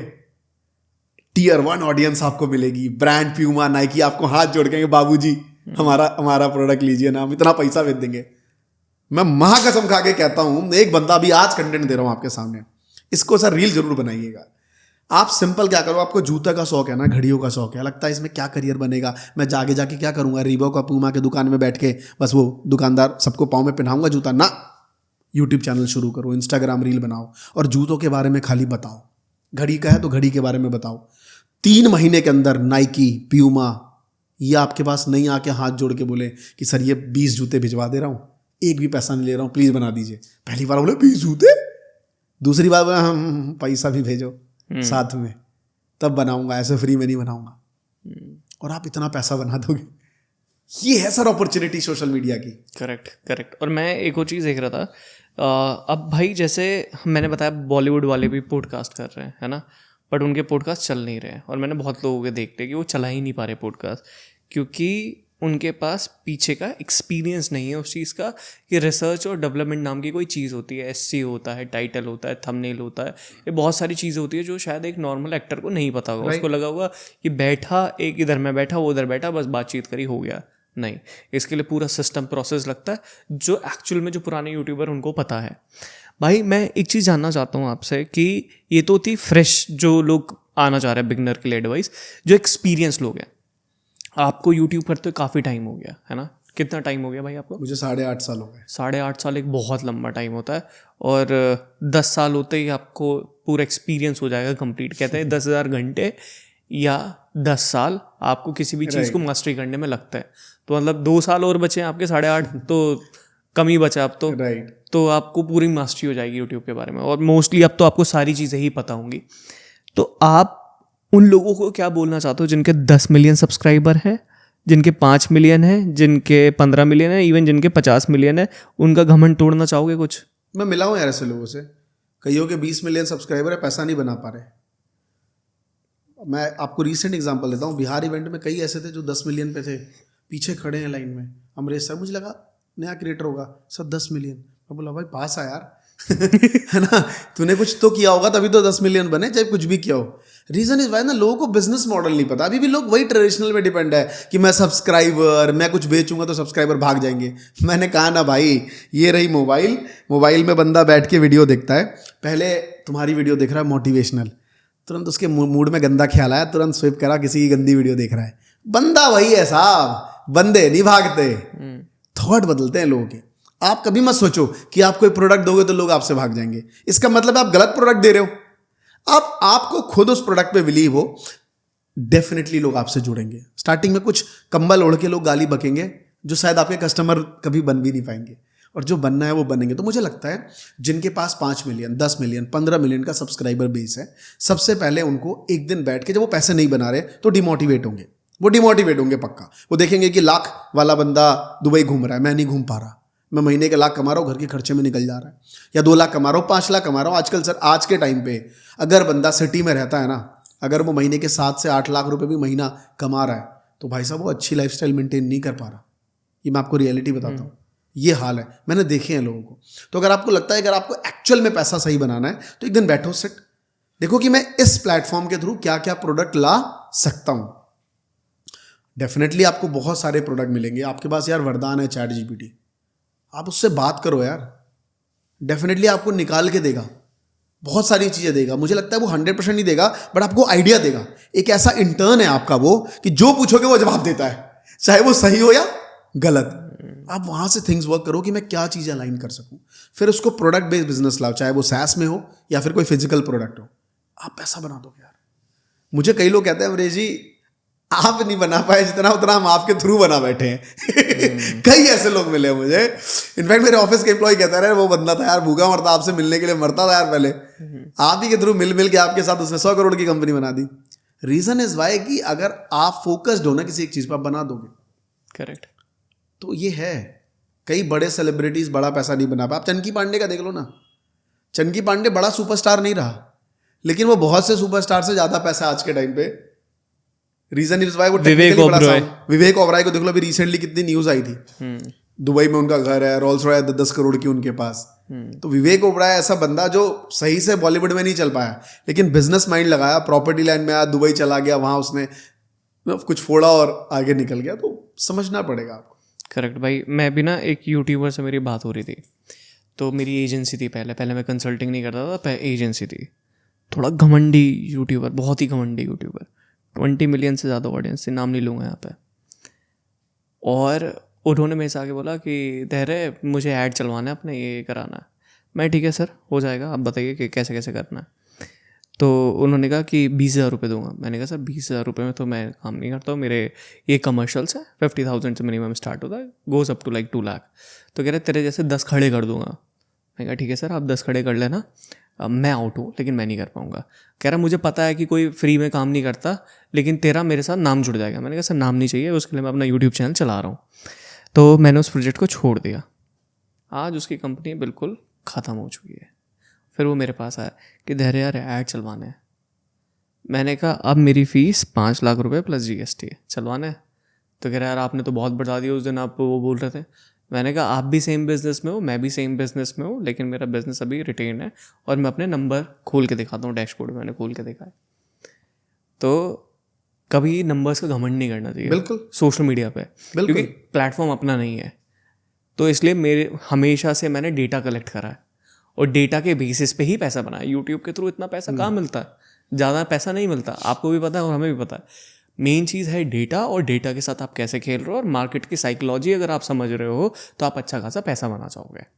राइट भाई अमरीश भाई आपसे बात करके ना इतना मज़ा आया, क्योंकि आप एक मेरे बड़े भाई हो, और दूसरा आपसे यहाँ पे कोई लेन देन की हमारी बात ही नहीं है। हम तो बिजनेस के बारे में बात करते हैं, उसमें हमें बहुत मज़ा आता है, 2-2 घंटे खींच सकते हैं बहुत आराम से। अब थोड़ा सा हेल्थ की तरफ चलते हैं। आप बहुत पतले हो गए हो, जब आप मुझे पहले मिले थे तो आप मोटे थे, अभी आप पतले हो गए। थोड़ा सा इसके बारे में बताओ कि क्या क्या चेंज करा आपने। टू बी ऑनेस्ट मैं आपको बताऊँ, मैं बहुत परेशान था यार। मैं 1-1.5 साल से योगा वगैरह कर रहा था और थोड़ा मैं लेजी था जिम ना जाने से, मैं जिम वाला बंदा नहीं हूँ। तो मैं सोच रहा था चलो योगा करूँ, क्योंकि उससे पहले बैक पेन और ये सब शुरू हो गई थी बहुत ज़्यादा।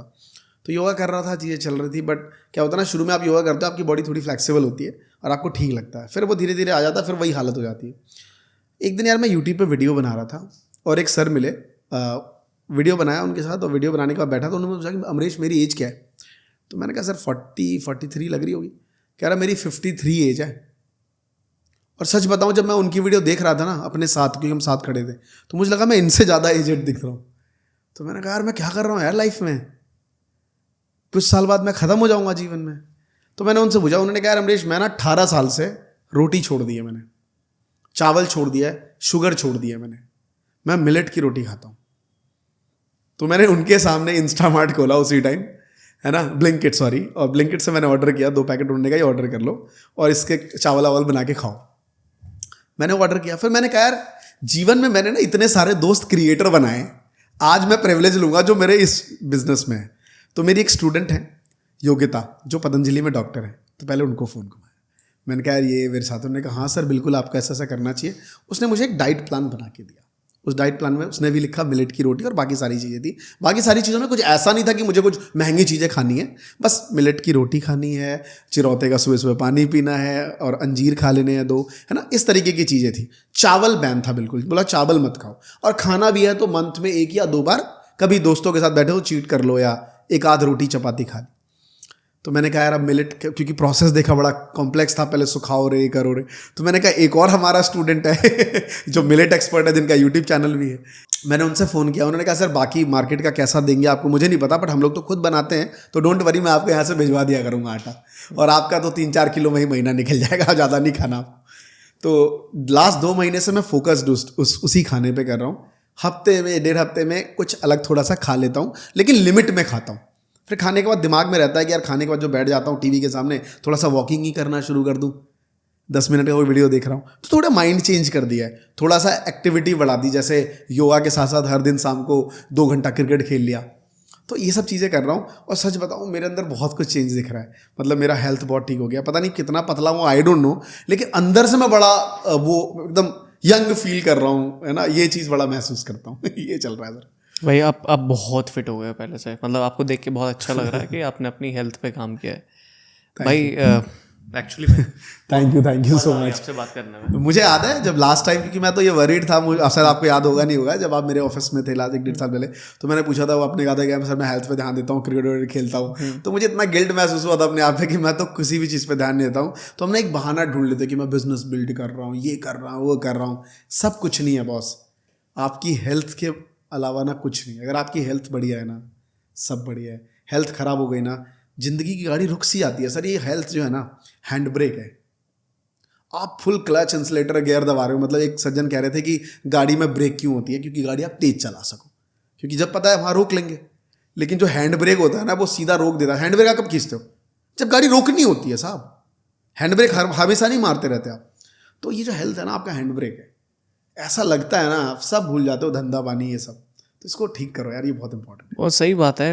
अगर आप बहुत पैसे बना रहे हो, अगर आपकी हेल्थ बिगड़ गई तो वो पैसा कुछ नहीं कर पाएगा, लेकिन अगर आपकी हेल्थ बहुत अच्छी है तो उस पैसे को संभाल सकते हो। ये चीज़ बहुत इंपॉर्टेंट है, हेल्थ बहुत इंपॉर्टेंट है। करेक्ट भाई, कोई आखिरी नोट आप हमारी ऑडियंस को देना चाहते हो? मैं ये कहना चाहूँगा कि यार इनके पॉडकास्ट को बिल्कुल सुनिए, और इतने अच्छे अच्छे लोग आते हैं आपके पॉडकास्ट में, अलग अलग बातें करते हैं, डीप बातें करते हैं। और आजकल डीप वर्क का कल्चर है यार, आपको डीप रहना पड़ेगा, क्योंकि डिस्ट्रैक्शंस सोशल मीडिया की वजह से इतना ज़्यादा है। अभी आप हमें सुन रहे होगे, हमसे इन्फ्लुएंस हो गए होगे, अगर आप यहाँ तक होगे तो कहीं ना कहीं आपको डीप जाना पड़ेगा किसी चीज़ में। और आप डेफिनेटली इस शो को देखिए, यहाँ पे जो लोग आते हैं उनको सुनिए। मेरी तरफ से एडवाइस है कि मैंने अपनी लाइफ में 30 की एज में मैंने एक चीज़ सीखी है कि स्पीड चलना बहुत इम्पोर्टेंट है। मतलब अगर आपने सोच लिया ना कि जो मुझे 20 साल में करना है वो मुझे वो नेक्स्ट 2 साल में करना है, आप कर लोगे। सारा गेम सोचने का है। ये चीज़ आप ये मत सोचो कि मुझे यार 20 साल है मेरे पास, मैं 20 साल में कर लूँगा। अभी मेरी एज, लोग कैलकुलेट करते हैं कि आपकी एज कितनी, 30, तो मेरी तो फिर अभी 19 ही है, मैं तो पता नहीं क्या फोड़ दूंगा। गलत जा रहे हो। ईयर कब चला जाता है पता नहीं चलता। तो आप सिर्फ टारगेट बनाओ। किसी ने 10 साल में करा है, आपको 1.5 साल में करना है, अचीव्ड होगा। सीखने के लिए इलॉन मस्क जैसे बंदे को आप पढ़ो, स्टडी करो कि उस बंदे ने कैसे फोड़ा है। थैंक यू सो मच भाई, आप आए यहाँ तक और मुझे बहुत अच्छा लगा है। थैंक यू सो मच कि आपने बुलाया, और डेफिनेटली मुझे भी बहुत मज़ा आया आपसे मिलके, इतनी सारी बातें करके, कॉन्वर्सेशंस, और लोगों को भी मज़ा आया बस। Thank you guys, thank you so much. चलते डिनर करने अब सीधा। Thank you. I hope guys आपको ये पॉडकास्ट पसंद आया होगा। मैं सबसे पहले जानना चाहता हूँ, what is your biggest takeaway इस पॉडकास्ट से? आपने क्या सीखा, नीचे कमेंट करके ज़रूर बताना। सेकंड, अगर आपने चैनल को अभी तक सब्सक्राइब नहीं करा है, आप नए हो चैनल पे, प्लीज़ हमारे चैनल को सब्सक्राइब करो। इससे मुझे और मेरी टीम को बहुत मोटिवेशन मिलता है कि ऐसा और कंटेंट हमें लेके आना है। और इससे भी पावरफुल पॉडकास्ट, ये 2 पॉडकास्ट है जो साइड में आपको दिख रहे हैं, यहाँ पे क्लिक करके आप कोई भी पॉडकास्ट देख सकते हो। दोनों ही बहुत नॉलेजेबल है और आपकी लाइफ में प्रॉफिटेबल पॉडकास्ट रहने वाले हैं अगर आप ये दोनों देखते हो। तो मैं आपसे मिलता हूँ इन दोनों पॉडकास्ट में।